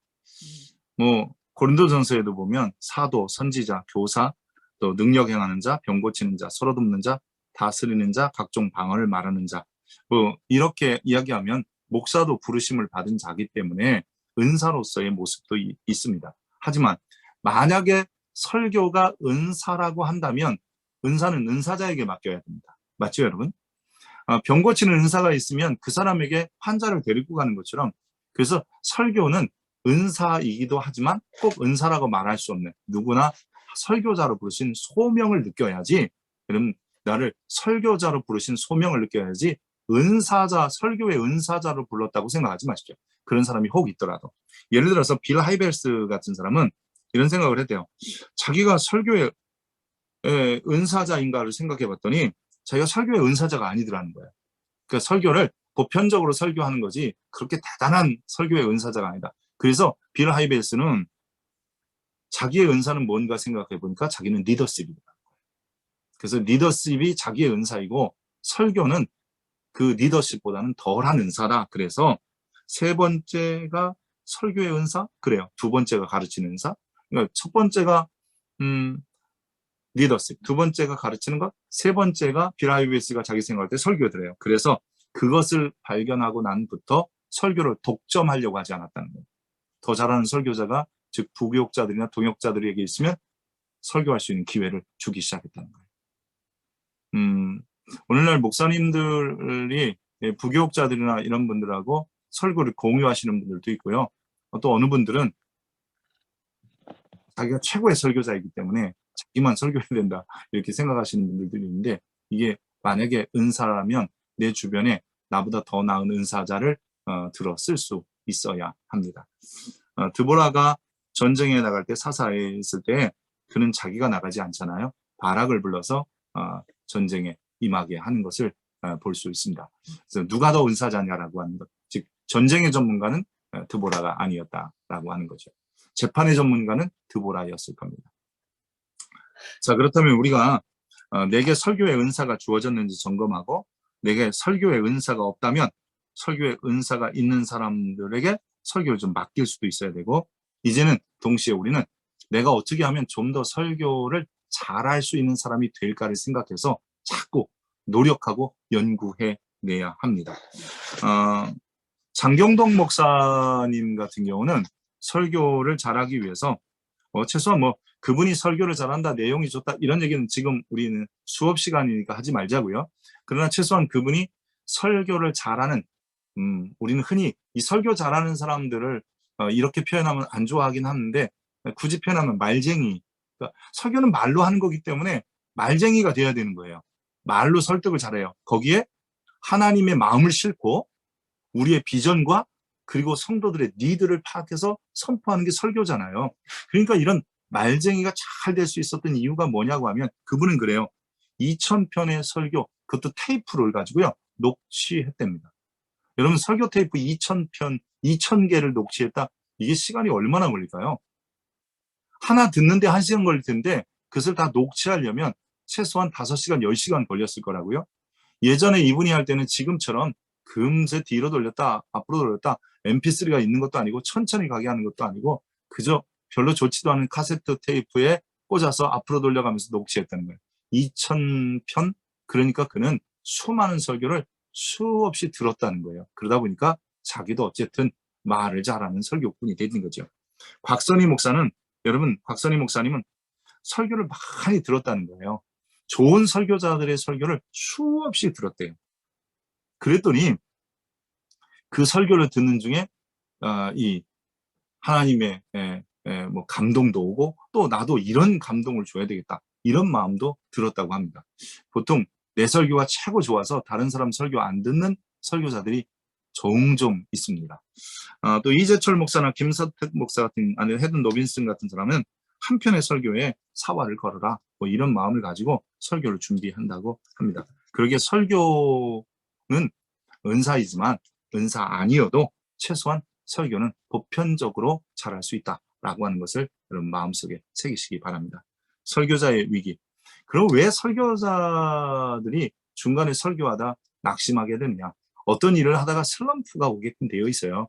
여러분, 골프하는 선수들도 슬럼프가 오더라고요. 타이거 우즈도 슬럼프가 오기도 하고, 여러 가지 환경적인 요인도 있지만 스스로 더 진일보해야 되는데 좀 더 나아지지 못하는, 업그레이드 되지 못하는 것 때문에. 그런데 그 중에 하나가 뭐냐면, 여러분, 건전하지 못한 설교관입니다. 이 건전하지 못한 설교관이라는 것은 설교자라면 교회가 부흥하겠지, 교인이 늘어나겠지. 오직 이것만 생각하면서 설교하기 때문이에요. 하나님께서 기뻐하시는 설교가 무엇인지, 이 설교를 듣고 하나님께서 요구하시는 삶을 성도들이 살아내도록 하는 것이 설교관이어야 되는데, 그게 설교의 목적이어야 되고 설교의 이유여야 되는데, 어떻게 하면 교인 늘어날까? 이런 것을 가지고 있기 때문에 여러분, 설교는 결국 스스로, 왜냐하면 잘하는 설교인데도 요즘같이 코로나 때 새로운 신자들이 안 온다든지, 아니면 전체적인 이 교회가 좀 무거워져서 새롭게 성장을 못 해간다든지 이러면 설교에 무기가 오고, 또한 그럼으로 인하여 이 설교자 자신도 슬럼프에 빠져요. 그럴 때 다시 한번 다른 설교에 대한 확신과 생각을 가져가야 합니다. 두 번째는 설교자들이 너무 많은 설교를 하기 때문입니다. 이 1년이면 500번 이상 설교를 해야 됩니다. 그러면 이게 사람인데, 그리고 그 많은 설교를 어떻게 다 쏟아내는지 모르겠어요. 종종 큰 교회 설교자들, 뭐 몇천 명 모이는 설교자들이 설교를 참 잘하는 모습을 보게 되는데, 이유가 뭘까? 제가 제 스스로 생각해 봤어요. 저도 뭐 주일 설교해야 되고, 그리고 저녁 예배도, 수요 예배도, 뭐 새벽 예배도 설교를 합니다만, 때로는 부교육자들이 설교를 하기도 하고요. 근데 제가 많이 설교를 한다는 거예요. 근데 그분들은, 큰 교회 분들은 보통 낮 예배 한 번 설교하시더라고요. 그러니까 물론 다른 사역도 굉장히 많지만 그만큼 최소한 설교에 대하여 고민하고 연구하고 생각할 수 있는 기회가 있다는 거예요. 그래서 한 편의 설교를 잘 준비하기 위해서 노력을 해야 되고요. 또 최소한 주일 낮 설교에 대해서는 좀 사활을 걸 수 있어야 합니다. 뭐 1분을 위하여 1시간을 준비해라. 이게 보통 설교학자들이 하는 얘기인데, 여러분, 우리는 어쩔 때는 30분 설교를 위하여 30분 준비도 채 못하고 설교를 해야 되는 이 상황들에 맞닥뜨리기도 합니다. 그래서 설교 횟수를 줄여야 되는데, 이게 참 쉽지만은 않습니다. 그래서 어떻게 하면 설교 횟수를 줄일까, 이런 생각을 하게 되지요. 그러면 설교를 다양하게 준비하면 됩니다. 예를 들어 주일 낮 예배의 설교는 정말 목숨 걸고 성도들과 회중의 필요에 관한 이 메시지를 주의 마음을 알아서 선포하는 것이라면, 주일 오후 설교 같은 경우는, 혹은 주일 저녁 예배 같은 경우는 여러분 좀 성경 공부나 아니면 강해 뭐 이런 것을 하면 좀 더 쉽고요. 또 수요일 같은 경우는 재직 훈련을 하고, 금요일은 영성 훈련을 하고, 새벽은 말씀 묵상을 하며 그냥 절 따라 본문을 설명하면서 한두 가지 오늘 우리에게 주실 말씀 정도를 가볍게 던져주는 것도 좋습니다. 너무 모든 설교에 동일한 비중, 무게감을 똑같이 두는 것은 그만큼의 간절한 마음 혹은 주님의 마음을 전달하려고 하는 거지, 그 모든 설교를 똑같은 비중을 가지고 설교를 준비하거나 다 할 수는 이 시간의 한계가 있습니다. 주일 선교 한 개 준비하는데도 30시간 써야 된다면 10편의 시간, 우리가 일주일을 이 7일 살면 시간이 그렇게 안 돼요. 10편이면 최소한 24시간씩 준비해도 여러분 7편밖에 못 준비하는데, 잠도 자야죠. 또 다른 사역도 해야죠. 그리고 또 혹시 잡이 있는 분들은 잡도 해야죠. 이게 결코 쉬운 일이 아닙니다. 그래서 많이 설교하기보다는 바른 설교를 하기 위해서 설교를 분담한다든지, 아니면 그 설교 시간에 좀 다양한 형태로서 메시지를 전달하려고 하는 그런 노력들이 필요하다고 할 수 있습니다. 준비하는 시간이 많이 부족하다라는 것도 우리가 알 수 있죠. 어쨌든 특별히 이 설교 준비가 제일 이 어려운 문제이긴 한데, 더 나은 설교자가 되기 위해서 최소한 이 본문에 대한 관심을 많이 가져야 된다. 본문에. 그래서 본문을, 홍성길 목사님은 그렇게 얘기하더라고요. 전에 설교의 본문을 50번 읽으라는 거예요. 근데 여러분, 제가 뭐 여쭤봐도 대답을 그렇게 하시겠지만 10번 이내이실까요? 대부분 10번 이내. 그러니까 본문을, 예를 들어 요한복음 8장 1절부터 11절까지 설교한다는데, 그 본문을 한 10번 이내로 읽는다는 거예요. 어떤 분들은, 죄송합니다, 한 번도 안 읽어. 한 번도 안 읽고 설교를 해. 그 아는 내용으로 설교하는 거예요. 내가 알으니까 그냥 하는 거죠. 근데 그 아는 게 바르게 아는 것도 아닌데, 그래서 이거는 굉장히 심각한 위기를 만들어내는 겁니다. 그래서 이 본문에 대한 이해를 하지 못하면 안 된다는 거죠. 그러니까 우리나라 목회자들의 주 설교 횟수가 몇 번이냐?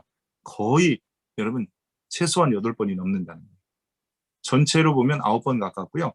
30대, 40대, 50대, 60대. 그중에 40대 설교자가 제일 왕성한 시대에 사역을 할 테니까 거기는 뭐 9번이 넘어요. 한 주간에.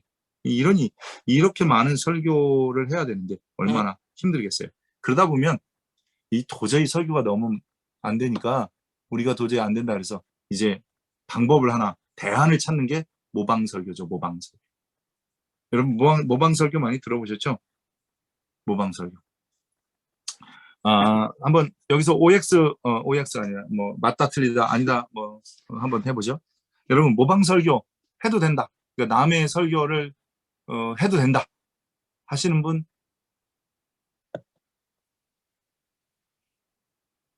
손 들어보세요. 설교해도 된다. 사용해도 된다. 해도 됩니다. 박병철 목사님 위험하구나. 안 된다. 설교 절대로 안 된다. 네. 저희 신학교 다닐 때 저희 설교 교수님들 그랬어요. 야, 남의 거 얻어다 먹이지 말고 따뜻한 밥 해줘. 혹시 이런 말씀 들어보신 적 있지요?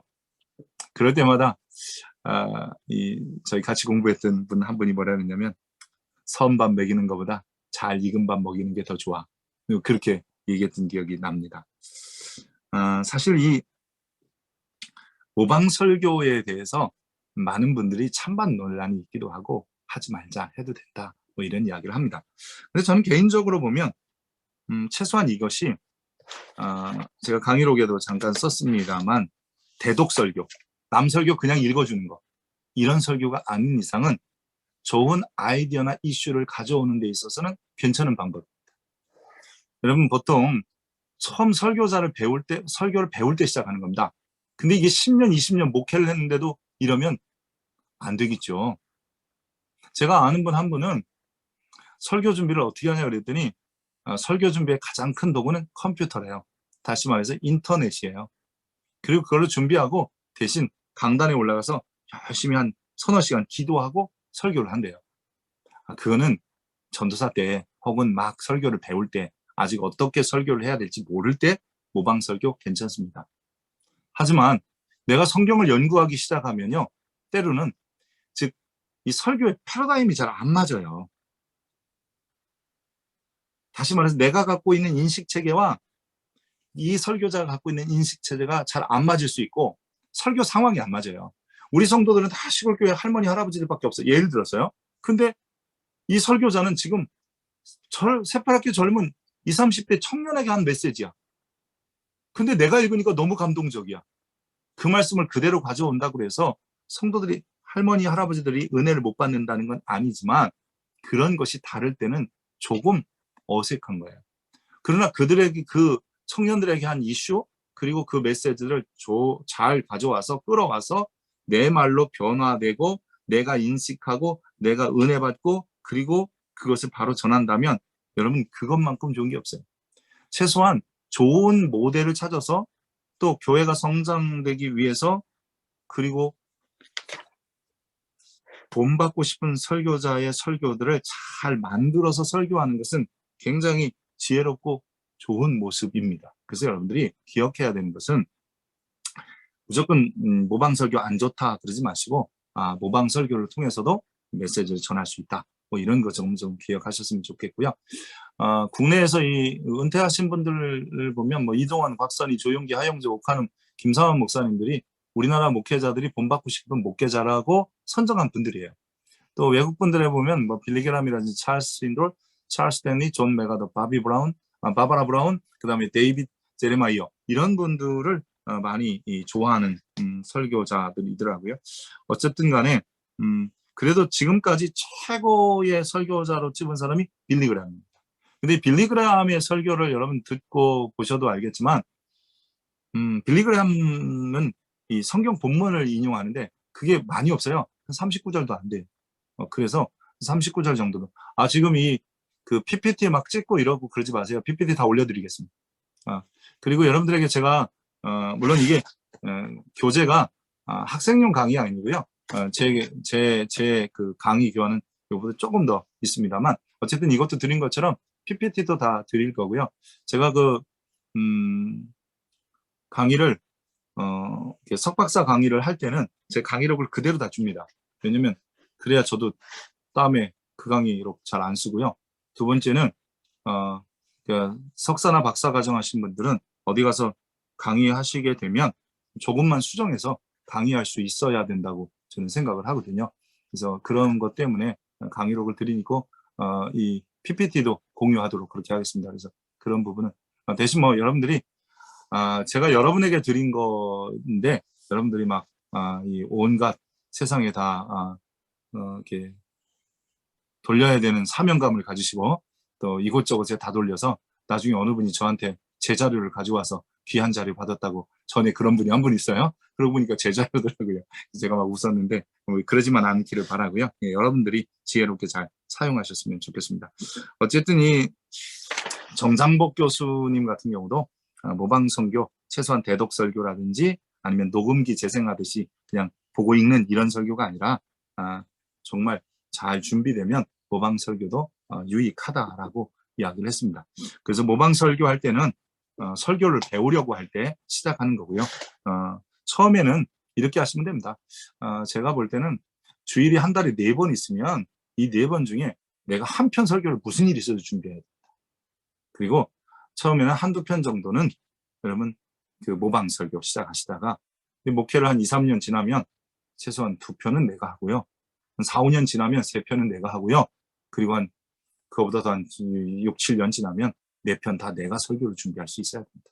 그렇지 않으면 평생 남의 설교를 뺏기게 되는데 남의 설교를 뺏겨서 이게 유익하기도 하지만 아까처럼 이 설교 환경들이 안 맞아서 또 회중의 니드들이 안 맞아서 문제가 생기기도 하고 이 설교의 순기능이 아니라 역기능이 나옵니다. 왜냐하면 설교 속에는 설교자의 비전과 인격이 담겨 있는데 남의 설교 더군다나 이 설교자 저 설교자를 하다 보면 그 사람들의 어떤 목회 비전이나 사역이 그 안에 담겨져 있어서 성도들이 항상 혼돈하는 겁니다. 우리 목사님 성경은 이랬다 저랬다 하는 것 같아. 그것은 목회 비전이나 세계관이 다르기 때문이고 또 하나는 그 안에 정말 이 인격이 전혀 다른 모습으로 담겨지기 때문입니다. 어쨌든 듣는 성도들의 수준에게도 맞춰야 되고 유명 설교자들을 그냥 설교를 가져오려고 하지 말고 여러분 수십 번 읽고요. 그리고 그 설교를 할 수 있으면 됩니다. 그리고 다 덮으면 장경동 목사님이 그런 얘기 하는데요.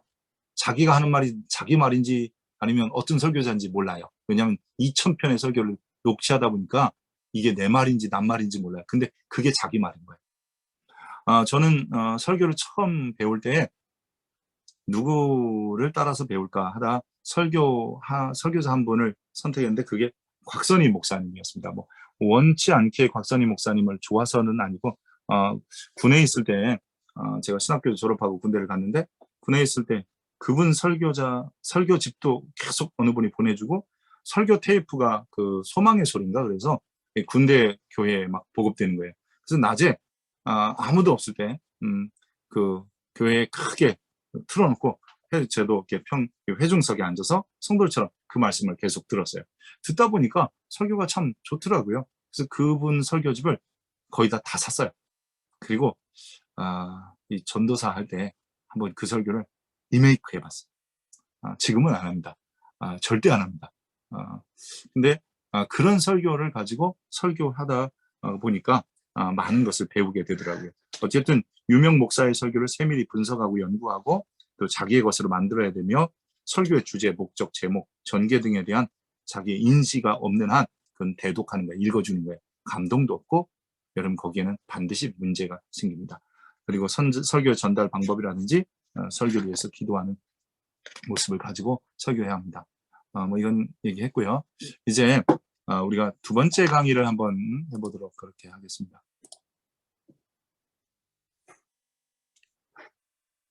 설교 환경의 문제인데요.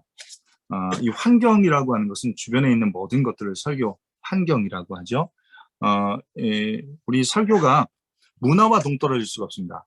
여러분 지금 옷 입는 것도 문화고요. 말씀하시는 것도 문화이고요. 교회도 문화입니다. 여러분 미국 교회와 한국 교회가 좀 유사하긴 합니다. 예배당 안의 모습이. 그러나 제가 필리핀에 있을 때 필리핀 교회의 모습과는 다릅니다. 어느 날 제가 필리핀 교회에서 설교를 하고 있는데요. 강단도 뭐 이렇게 높지도 않아요. 근데 낮은 곳에서 이렇게 설교하고 있고, 이 강대상도 나무로 대충 이렇게 만든 건데, 거기까지는 다 이해가 가요. 근데 이 강대상 옆에 이게 강단이 있는데, 강단 위에 개가 한 마리 올라오더니, 개가 올라와서 옆에서 자는 거예요.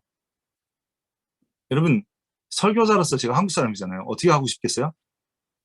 발로 한번 팍 차고 싶은 거예요. 근데 그걸 못 차요. 왜냐면 개가 무서워서가 아니라 필리핀 사람들의 의식 속에 뭐가 있냐면 이 땅은 하나님이 사람과 짐승에게 주신 세계 공간이에요. 그 세계관이 다른 거잖아요, 지금. 그것이 아무리 크리스찬이더라도 그들의 의식 속에 이런 마음이 있기 때문에 쉽게 개를 쫓아낼 수가 없어요. 개를 쫓아내는 것은 자기들을 쫓아내는 것과 같다는 느낌을 받는 거예요. 그 사람. 그래서 쉽게 못 쫓아내겠더라고요. 그러니까 이런 어떤 것들이 생길 때, 이걸 어떻게 할까? 이런 문화 속에서 어떻게 설교를 전해야 되는가? 그러니까 이 설교 환경과 이 설교 상황, 이건 뭐 같은 의미다라고 볼 수도 있어요. 교회는 문화를 주도하고 또 설교는 문화 속에서 이해되지기 때문에 우리가 이 설교 환경, 이 설교 상황을 이해하지 않고는 설교가 잘 안 됩니다. 내가 지금 전하려고 하는 청중이 누구인가? 설교를 둘러싸고 있는 환경, 설교에 영향을 미치는 환경들도 우리는 알아야 합니다. 마이크는 제대로 되는지 뭐 이런 거. 여기 임채일 목사님 계시는데요. 저분이 참 제가 이런 분을 다 봤어요. 저희 교회에 초청을 해서 말씀을 좀 전해주세요. 그랬더니 토요일 날 우리 교회로 온 거예요. 토요일 날 왜 왔냐 그랬더니 그 강대상에 올라가서 서봐야 자기 키가 맞는지 아니면 노트북을 펼쳐놓아야 되는데 노트북이 되는지 이걸 보겠다는 거예요. 제가 참 존경스럽더라고요. 왜냐하면 자기가 설교해야 될 설교 환경 중에 강대상이나 회중석이나 아니면 강단에 대해서 보고 싶다라고 하는 게 사실은 이게 설교 환경을 파악하겠다는 거거든요. 이거 굉장히 좋은 거예요. 때로는 가끔 이럴 때가 있어요. 제가 어느 교회에 설교하러 갔는데 그 목사님은 저는 키가 1m 80이 좀 넘습니다. 근데 그 목사님 키가 굉장히 작으셨어요. 그래서 늘 강대상 위에 발판을 한 30cm 놓고 쓰시는 분이에요. 근데 그 발판이 못 움직이는 발판이에요. 뺐다 넣었다 하는 게 아니에요. 제가 딱 올랐었는데 이게 문제가 강대상 위에 허리 밑에가 보이는 거예요. 여러분 강대상이 좋은 강대상은 나중에 뭐 말씀드립니다만 손을 이렇게 올렸는데 손을 두 손을 올렸는데 내가 손을 올렸는지 안 올렸는지 성도들이 몰라요. 지금 제가 이 책상 위에 손을 올려놓고 있거든요. 이런 상태가 좋아요. 근데 이렇게 올려진 상태가 되면 이거는 성도들도 거북스럽고 나도 거북스럽거든요. 근데 그 교회 가보니까 이게 또 하나의 문제가 뭐냐면 저는 원고 설교를 해서 다 암송을 못하고 가서 원고를 가끔 봐야 되거든요. 근데 이 원고가 너무 멀어서 안 보이는 거예요. 눈도 안 좋지 다초점을 썼는데도 잘 안 보여.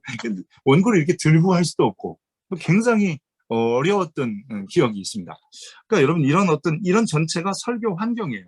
설교를 둘러싸고 있는 사람들의 환경, 즉 회중의 환경이라든지 그리고 또 설교에 영향을 미칠 수 있는 뭐 마이크 시스템이라든지 뭐 이런 거예요. 한 교회 설교를 갔는데 서울의 통합측교회인데 굉장히 큰 교회더라고요. 설교하려고 이렇게 썼는데 제 숨소리까지 다 들어가는 거예요. 마이크에. 제가 평상시에 우리 교회 마이크가 안 좋았나? 그런 거 못 느꼈는데 거기에 양쪽에 모니터 스피커로 들리는 소리가 아주 작은 미세한 소리까지 다 들어가는 거예요. 제가 순간 당황했어요. 이런 어떤 설교 환경들, 그래서 좀 효과적인 설교 전달을 위해서 다 필요한 거라는 거죠. 특별히 이런 더 나은 설교, 좋은 설교자가 되기 위해서는 성경, 신학적 이해, 계시, 교회, 성경, 설교 이런 것들도 다 우리가 설교 환경이고요. 또 커뮤니케이션, 설교 현장, 설교의 대상 이런 것들도 전부 이해가 되고 또 인식이 되어져야 됩니다. 특별히 이 설교 환경을 굳이 좀 설교하는 입장에서의 설교 환경을 줄여본다면 음향시설도 설교 환경입니다. 여러분, 그 작은 교회일수록 돈을 많이 들여야 되는 것은 음향시설입니다. 요즘은 잘 안 하는데 전에는 막 새마을 앰프 갖다 놓고 하셨다 뭐 이런 얘기 들죠. 요즘 표현으로만 하면 노래방 앰프, 이거 안 됩니다. 그건 스피치용이 아닙니다. 에코나 많이 들어가고요. 그래서 클리어하게 전달하지 못합니다. 그리고 강대상, 내가 어떤 강대상을 쓸 것이냐, 즉 뭐 나무 강대상, 크리스탈 강대상 이런 게 아니라 나는 넓고 큰 거를 쓸 것이냐. 이것도 설교자의 이미지에 대해서 배우는데요. 내가 헤럴드 어떤 절 형식으로 혹은 부흥사나 어떤 선포하는 설교자라고 하면 큰 강대상이 맞아요. 근데 나는 선생님처럼 조곤조곤 가르치는 거 좋아요? 그럼 교탁 같은 거 좋고요. 나는 그냥 말을 잘하는 이야기꾼이야 라고 한다면 최소한 보면대 괜찮아요. 악보 보면대를 갖다 놔도 충분히 설교가 가능한 겁니다. 근데 제가 어느 교회 갔는데 만약에 나는 그냥 선포하고 이런 설교를 해야 되는데 보면대가 딱 있어요. 이런 순간 당황해. 여기서 어떻게 하지? 내가 짝다리를 못 짚는데 뭐 예를 들어서 내 손처리를 어떻게 하지? 뭐 이런 어떤 당황스러운 일이 생기게 되는 거죠. 또 설교 환경은 회중, 시간, 장소, 언제 어디서 누구에게 할 것이냐, 또 어떤 종류의 예배냐, 이 교회가 어떤 교회냐, 또 저들이 살고 있는 문화가 즉 군대에 있는 군대 문화에 있느냐, 아니면 학생들에 대한 학원 문화에 있느냐, 뭐 이런 것들. 그리고 회중은 대체 어떤 의식과 어느 정도의 레벨의 사람들이냐, 이런 것도 다 설교 환경입니다. 그러니까 설교 환경은 즉 이런 것들을 잘 인지하고 있어야 설교 준비가 잘 된다는 거예요. 제가 뭐 저도 이제 어느 순간 나이를 들었다라는 생각을 했던 것은 제가 나이가 많이 있다는 게 아니라 청년 설교를 가서 제가 느낀 거예요. 청년 집회를 갔는데 쉽게 말하면 이 친구들하고 커뮤니케이션이 안 되는 것 같은 느낌이 드는 거예요. 그리고 오히려 연세 드신 분들에게 갔더니 훨씬 더 쉽게 알아듣더라고요. 제가 쉽게 말하면 아재 개그 하고 있는 거예요. 젊은이들에게 말을 못하는 거죠. 뭐 예를 들어서 젊은 세대들이 쓰는 용어들을 제가 못 써요. 그리고 그들이 하는 말들을 못 알아듣는 거예요. 여러분 혹시 그 이응지읒 뭐 이렇게 카톡에 이응지읒 오면 무슨 말인지 딱 아시죠? 동그라미하고 지읒 하나 오면 그게 무슨 말 아시는 분? 거 봐요. 그러니까 뭐 청소년들하고 무슨 대화가 되겠어요? 인정 이런 건데 아주 오래된 거예요. 이것도요. 벌써 이것도 10년 이상 된 이야기인데 여러분들이 그 인정 그냥 여러분들이 아는 건 당근이야. 당근. 당연하지 뭐 이런 거. 이러니까 청소년들하고 대화가 안 되는 거예요. 여러분 참 뭐 말이 안 될 때가 그래서 제가 나도 이제 나이 먹구나 그런 나이가 아니라 설교자로서 나이가 먹어서 청소년들하고 대화가 안 되는 거예요. 그러니까 내가 설교 환경을 제대로 못 파악한 거예요. 그래서 설교는 굉장히 복잡하고 이 특별한 환경, 즉 복합적인 상황들 속에서 진행되는 게 설교예요. 그렇기 때문에 설교가 당연히 뭐 단순히 예배당 안에서만 진행된다 할지라도 지금 나와 있는 앉아 있는 회중의 마음 상태라든지 지금 저들이 맡고 있는 그 문화 그리고 저들의 상황 그리고 저들이 필요로 하는 거 요구하는 것 이런 수많은 것들이 그 안에 아주 복합적으로 작용하고 있기 때문에 설교의 상황 혹은 설교 상황으로서의 문화는 우리가 굉장히 중요하다고 하고 또 잘 이해되어져야 합니다.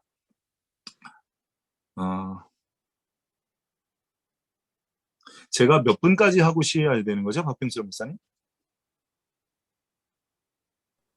예, 지금 45분까지 하시면 됩니다. 예. 네, 알겠습니다. 45분까지 하고 쉬고 나머지 후반 강의 하도록. 예, 15분 쉬면 됩니다. 예, 네. 그다음에 설교의 요소가 뭐냐면 설교에서 설교 요소를 우리가 흔히 말할 때 설교문, 설교자 회중 이전까지는 이런 것만을 많이 얘기했어요. 근데 이제 요즘 최소한 설교의 네 번째 요소, 설교 상황을 말하는 시대가 되었습니다. 왜냐하면 전에 설교문은 내가 얼마나 설교문을 잘 작성했느냐, 그 다음에 설교자가 얼마나 준비되느냐, 그 다음에 신설교학의 입장으로 이제 회중에 대한 관심을 갖다가 이제는 좀 설교를 어떤 상황에서 어떻게 전하는 게 좋은가를 생각하게 되어서 설교 상황에 관한 문제를 드디어 말하기 시작했습니다.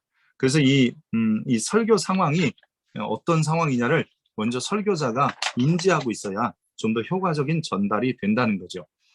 특별히 이 네 가지 요소 이거 전체가 문화인데 그중에 제일 이 설교 상황은 우리가 살고 있는 이 문화 속에서 나오는 거기 때문에 이 설교에 있어서의 문화의 역할 혹은 문화가 뭐냐라는 것을 좀 이해해야 되는데 설교에 있어서의 문화는 첫째는 성경의 문화도 이해해야 합니다. 여러분 성경의 배경사라든지 성경에서 왜 그렇게 말하지 뭐 이런 거. 여러분 계대결혼 이런 문제 같은 게 나오면 성경에 있는 거야. 우리는 이미 알고 있기 때문에 그런 문화를 이해하지만 성도들이 그런 걸 이해하지 못하면 또 안 되는 것처럼 어쨌든 설교자는 해석자도 돼야 되기 때문에 설교 성서 배경에 대한 문화도 그리고 이 설교자 자신의 문화도 내 삶의 자리가 어딘지 이런 것들도 파악해야 되고요. 또 특별히 회중의 문화, 저들의 문화 관습이라든지 언어라든지 사고방식이라든지 그다음에 문화적 뭐 양식이라든지 어떤 영향권 속에 있는지 이런 것들도 중요합니다. 아까 말한 것처럼 강아지가 앉아있는 필리핀 강당 이거 참 발로 찰 수도 없고 쫓아내버릴 수도 없고 그리고 그냥 설교를 맞춰야 했던 이런 모습들 또 이제 설교 환경으로서의 예배도 그런 거죠. 즉 예배의 성격이나 목표, 분위기 이런 것들도 다 고려해야 좀 더 나은 설교자로서 설교 사역을 할 수 있습니다. 또 현대 문화에 대한 이해가 왜 필요하냐? 이 급속히 변화하기 때문에 언어도 변하고요. 모든 것이 변해요. 그러니까 새로운 언어라든지 새로운 가치가 형성되어서 요즘은 이제 이 뭐 예를 들어서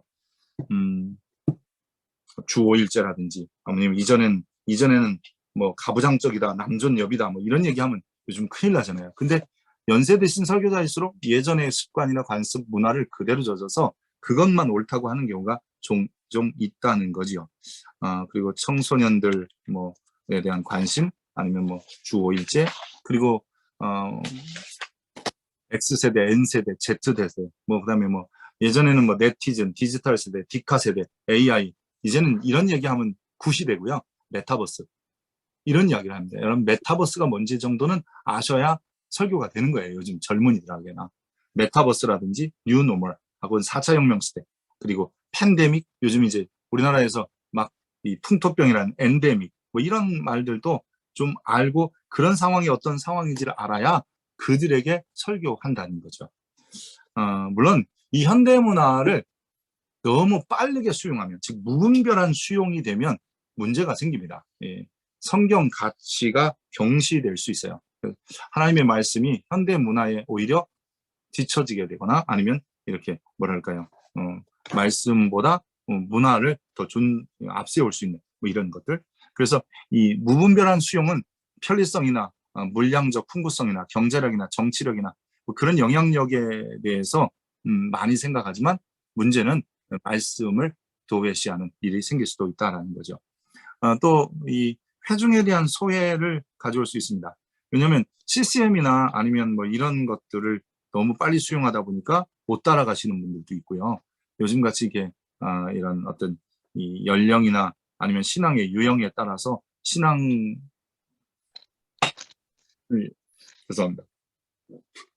문화들을 수용해야 되는데 어떤 분들은 보수적인 사람들이 있고 어떤 분들은 교회 안에서도 좀 진보적인 성향을 가진 이 신앙에 대한 얘기야 정치적인 얘기 아니고요.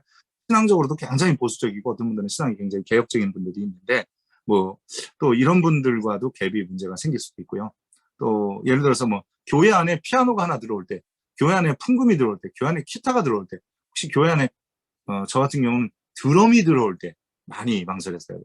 그리고 또 요즘 뭐 현대문화 수용하는 것 중에 하나 이런 거죠. 나중에도 또 말씀을 드립니다만 온라인 영상 예배를 어떻게 볼 것이냐라고 하는 거죠. 아직도 예배학자들이 답을 안 내놔요. 사실 이런 건 예배학자들이 이런 문제가 생겼을 때 빨리 컨퍼런스도 하고 자기들끼리 연구도 하고 발표를 해야 되는데 이것을 어떻게 볼 것이냐 뭐 이런 문제들도 생기는 거죠. 또 교회 안에는 기도파도 있고 말씀파도 있는데 이 문화적 수용은 어떤 한쪽을 소외시킬 수도 있다는 겁니다. 또 이 위험한 문화 수용은 교회 안에도 전통 문화가 있습니다. 이 전통 문화라는 것은 우리나라 전통 문화를 얘기하는 게 아니라 교회 안의 문화입니다. 이 교회 안의 문화를 요즘의 것들을 자꾸 받아들이면서 교회 안의 문화를 오히려 소외시킬 수도 있다는 거죠. 우리 교회 안에 좋은 것 있잖아요. 새벽기도라든지 뭐 이런 것들도 뭐 본당을 특별한 공간으로 생각한다든지 이런 것들인데, 요즘 현대문화는 뭐 본당 그게 뭐 그렇게 중요해요? 그냥 공간일 뿐인데, 또 전에는 이 교회 철치 빌딩 이거를 굉장히 중요시 여겼는데 그냥 건물일 뿐이지요. 뭐 이런 어떤 헐리 템플이라는 개념을 점점 잃어가게 하는 것도 어떤 교회 문화를 경시할 수 있는 문제들이 생기기도 합니다. 이런 단점이 있는가 하면 장점도 있습니다. 문화를 잘 수용하면 메시지의 역동성이 생깁니다. 이 오늘의 문제를 알기 때문에 이 오늘 어떤 상황에 놓여 있고 성도들이 어떤 형편에 처해 있는지를 알기 때문에 그들이 원하는 니드를 채워줄 수 있고, 말씀을 통해서 하나님의 마음을 전달할 수 있기 때문에 문화 이해 그리고 문화의 수용이 중요하지요. 또 회중으로 하여금 집중할 수 있는 것은 모두에도 말씀드렸습니다만, 설교하다 조는 이유는 뭔 말인지 모르는 거고요. 나하고 상관없는 일이기 때문에 졸게 되는 거거든요. 근데 이 문화를 알면 이 시대가 이런 상황이고 이런 형편에 있습니다, 이런 얘기를 하면 회중이 더 집중하게 되고, 예를 하나 들어도 혹은 무슨 이야기를 하나 들어도 이 성도들이 아는 이야기들, 뭐 그런 이야기들로 인하여 더 관심을 갖고 설교를 듣게 하는 겁니다. 여러분 아마 이 오전 첫 강의는 좀 힘들어도 좀 들으시고요. 두 번째 강의부터는 실제적인 얘기를 좀 더 하겠습니다. 문화에 대한 준비, 문화를 해석하는 능력이 필요하다라고 하는 겁니다. 이 한 손엔 성경, 한 손에는 신문을 뭐 칼바르트 뭐 얘기한 얘기고요. 전에 한동안 우리나라에도 한 10여 년 전쯤 나왔던 책 중에 CEO여 문화 코드를 읽으라 뭐 이런 책들도 있었습니다. 그게 뭐냐면 현대 문화를 알아야 되고요. 단지 그것을 알고 끝나는 것이 아니라 그 현대 문화를, 지금 요즘 사회적 그 환경이나 이런 상황들을 이제는 성경적 관점으로 새롭게 해석하는 능력이 목회자에게 필요합니다. 이게 설교자가 필요합니다. 그러니까 이 어떤 사고가 일어났다, 사건이 드러났다가 중요한 게 아니라 그 사건을 기독교적 관점으로, 성서적 관점으로 이것을 해석하는 능력이 반드시 필요합니다. 성경만 해석하는 게 설교자가 아니라 오늘날의 문화를 해석하는 게 설교자입니다. 여러분, 교인들은 목회자가 해석하는 문화를 바라보게 되는 겁니다. 그러기에 목회자가 해석하는 성경뿐만 아니라 목회자가 해석하는 문화를 바라본다는 것을 기억하면서 이런 능력도 우리가 잘 갖추어 가야 합니다. 그리고 좋은 설교를 위해서는 현대 문화를 기독교 문화로 이렇게 거듭나도록 문화화해야 합니다. 좋은 것 받아들여야 되고요. 좋은 것은 기독교화해야 합니다. 사실 예수님 당시에 바리새파나 사두개인, 그리고 에세네파, 뭐 열심당원, 그리고 새롭게 시작되는 그리스도파, 뭐 혹은 뭐 어쨌든 이런 파벌들이 이제 신앙적인 어떤 그 색채라고 얘기하는데, 그 중에 바리새파들보다는 사두개인들이 어떻게 보면 훨씬 더 친로마적인 정책을 펴요. 근데 그리스도인들은 그걸 넘어서 이런 문화를 수용해 버려요. 유대인들이, 바리새파는 즉 이방 문화에 대한 수용이 없는데 그리스도인들이, 기독교인들이 그때부터 이방 문화를 수용하는 거죠.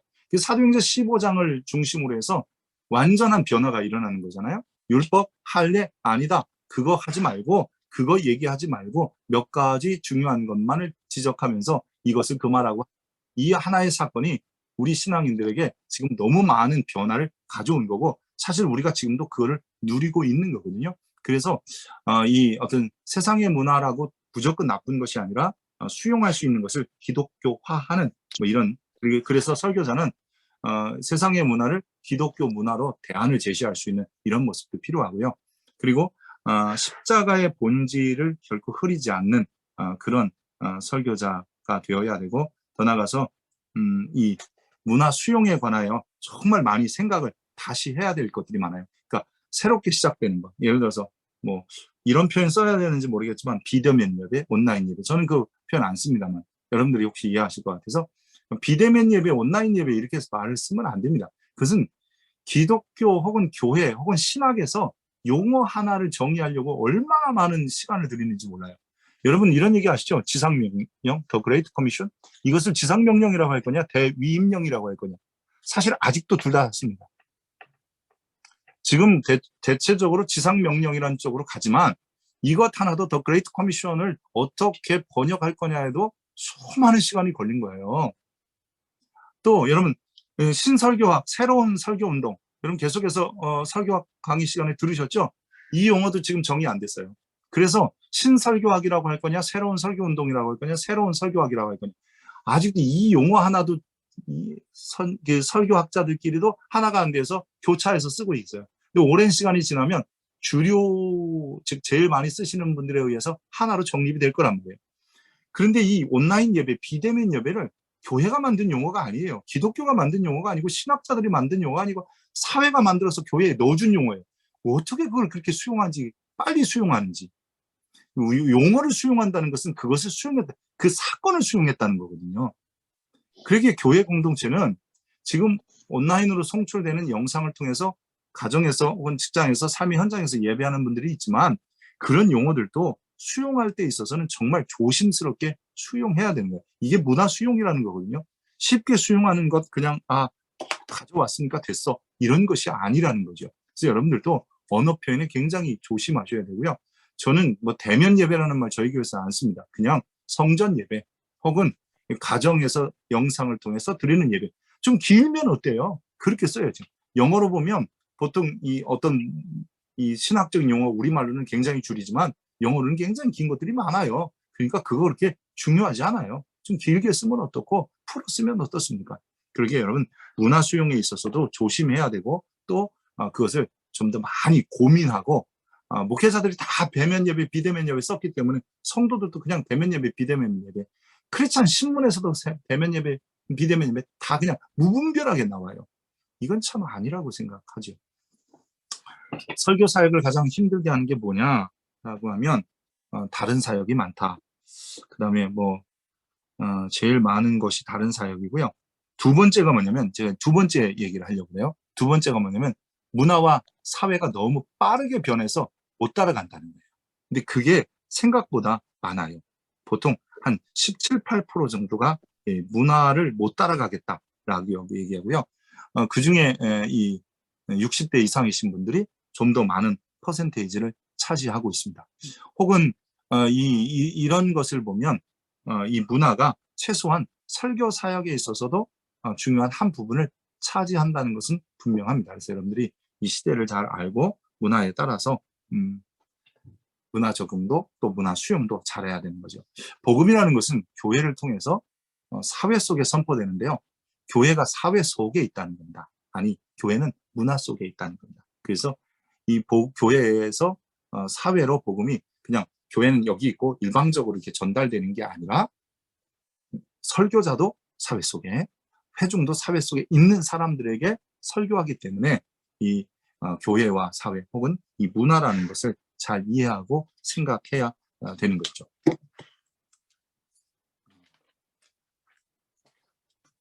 그 다음에 우리가 하나 더 이제 봐야 되는 것은 then, there에서 now and here로, 이게 굉장히 중요합니다. 특별히 이 문화 중에 성서 문화라고 하는 것, 성서의 배경이라든지 우리가 흔히 말하는 이스라엘 사람들이나 고대 근동의 문화라든지 뭐 이런 것들을 알아야 사실 좀 더 나은 설교자가 될 수 있습니다. 그러니까 그때 그곳에서 이야기를 알아야 지금 이곳에서 이 사람들에게 무언가를 전할 수 있게 되는 거죠. 그래서 이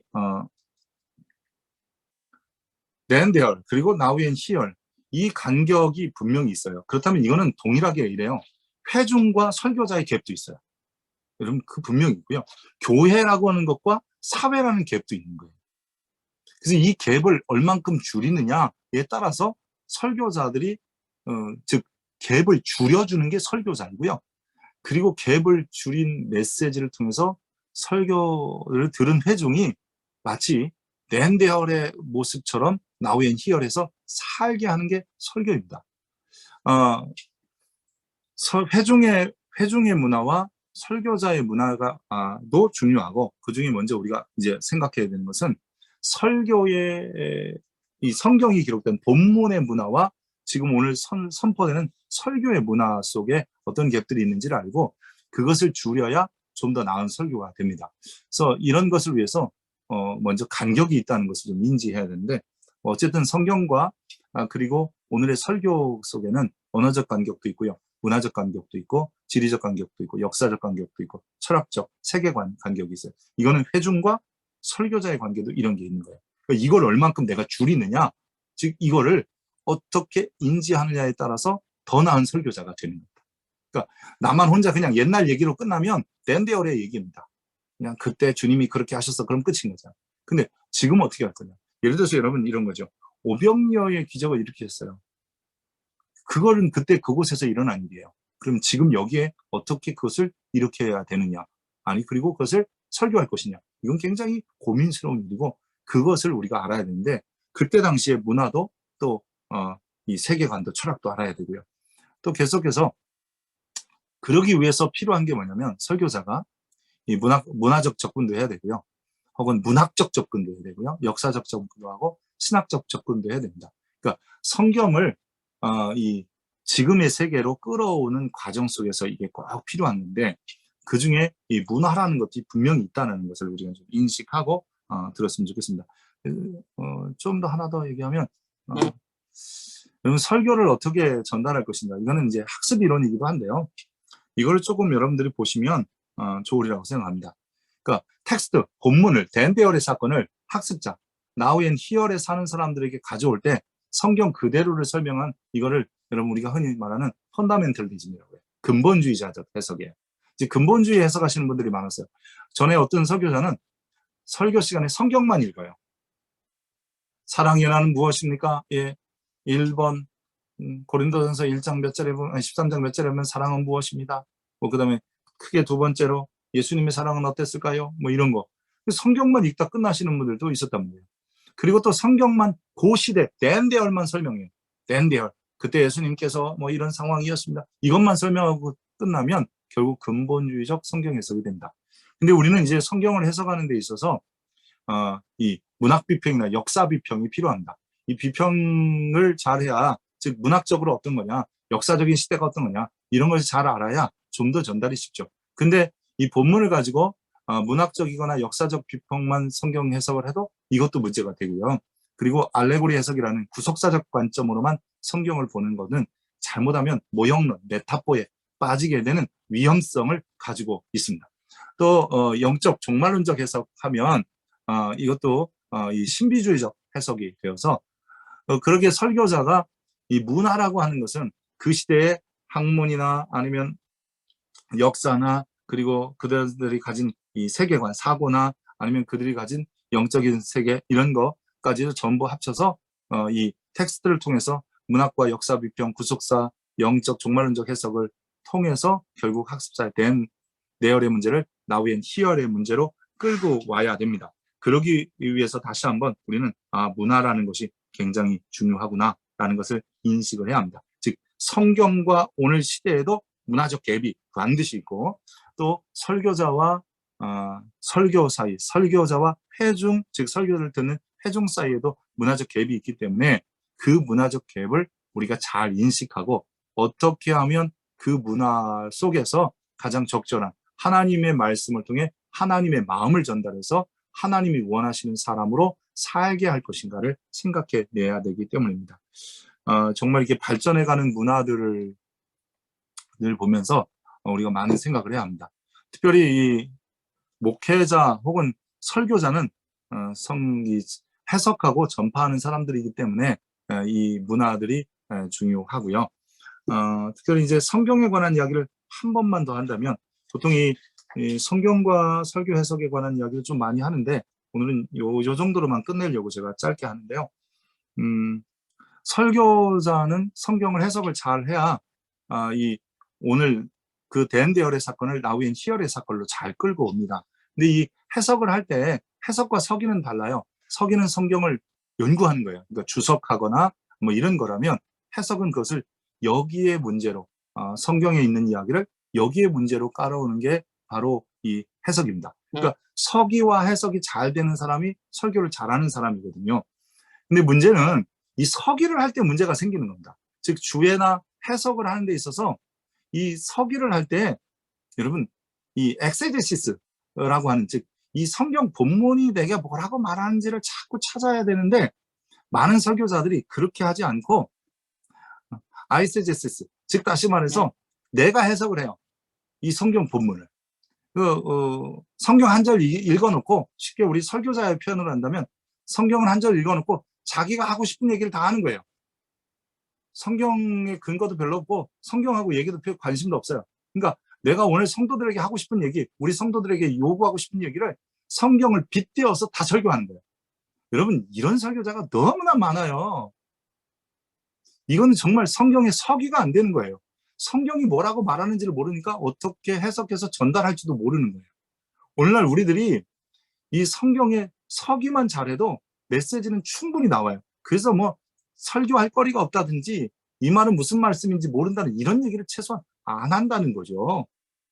근데 많은 설교자들이 성경 본문 읽어놓고 이건 무조건 순종하는 얘기야. 뭐 그래놓고 일단 그것으로 생각하는 거예요. 오늘은 우리 성도들에게 제발 좀 헌금 하나 해야 되겠어. 이걸 이미 정해놓고 본문 하나 찾아서 그게 성경적이냐 비성경이냐 묻지도 않아요. 그냥 그 얘기로 풀어가는 거예요. 오늘 싸우지 마라 이 얘기 하고 싶은 거예요. 그래서 그 얘기를 계속 풀어가는 거고, 또 제발 교회에 충성해라 이 얘기를 하고 싶어서 그냥 성경 한 본문 읽어놓고 설교를 막 해가는 거예요. 그러다 보니까 본문하고는 상관이 없어요. 상처가 되겠죠, 성도들에게. 그러다 보면 설교자의 억지가 나와요. 다시 말해서 문화 이해도 못하지, 심지어는 성경과 그리고 지금의 어떤 이 성서의 문화도 이해를 못하지, 성도들의 문화도 이해를 못하지. 그러니까 결국 설교는 악한 설교가 나오게 됩니다. 여러분, 악한 설교. 설교는 했다고 그러는데 설교가 악해. 그러면 안 되는데, 거칠게 하는 설교, 사납게 하는 설교, 혼자 가는 설교입니다. 저 이제 끝날 시간인데요. 거칠게 하는 설교는요, 커뮤니케이션이 안 돼요. 그래서 성도들에게 그냥 일방적인 설교가 되고요. 하나님 말씀보다는 그냥 내 얘기하고 싶은 설교를 하는 겁니다. 특별히 언어 표현, 거칠게 하는 표현들은 언어가 참 이상해요. 제가 한번 해보겠습니다. 여러분 이거 아십니까? 여러분 이거 모르셨습니까? 이러면 듣는 순간에 니들 다 모르지? 뭐 이런 거예요. 근데 여러분 이거 아셨습니까? 여러분 이거 정말 모르셨습니까? 말이 달라지는 거예요. 꼬리를 내리느냐 꼬리를 올리느냐에 따라서 설교 자체가 달라요. 근데 우리가 내 얘기를 자꾸 하려고 하니까, 여러분 내 얘기를 하려고 하니까 설교 끝이 올라가면서 사람들을 참 힘들게 만드는 거예요. 여러분 물질의 축복을 원하십니까? 그러면 당신들은 다 물질의 축복만 원하는 사람들이다 라는 거예요.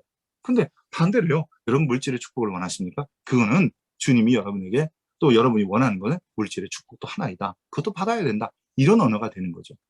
내 얘기를 하려고 하니까 문화도 모르고 그들의 문화도 모르고 해석도 안 되니까 자꾸 설교가 거칠어요. 그리고 사나워요. 여러분 사납게 하는 거, 사람들이요 사랑이 없으면 사나워집니다. 내가 성도를 정말 사랑하는 마음이 없이 설교하면 사나워요. 그래서 우린 영적 존재잖아요. 성도들이 알아요. 저 사람이 어떻게 설교를 준비했고 이 설교를 흔히 말하는 치는 설교하는 거예요. 표적 설교하는 거예요. 누구 하나 들어라. 너 한번 맞아봐라. 그리고 성도들의 삶을 깨뜨리고요. 신앙을 깨뜨리고. 설교 듣고 은혜 받아야 되는데, 삶이 나와야 되는데 상처받고 가면 안 되잖아요. 그리고 더 나아가서는 이 해석이 안 되면, 즉 서기가 안 되고 해석이 안 되고 문화를 알지 못하면 혼자만 가요. 그냥 자기 혼자 열심히 설교해요. 뭐 발음이 정확하든 아무튼 말이 속도가 빠르든 저처럼 지금 막 그게 빨리 해서라도 빨리 시간을 맞춰서 끝내려고 하는 이런 열정밖에 없는 거예요. 이러다 보면 좋은 설교, 아니 생명의 메시지를 가지고 생명을 전달하지 못한다는 거죠.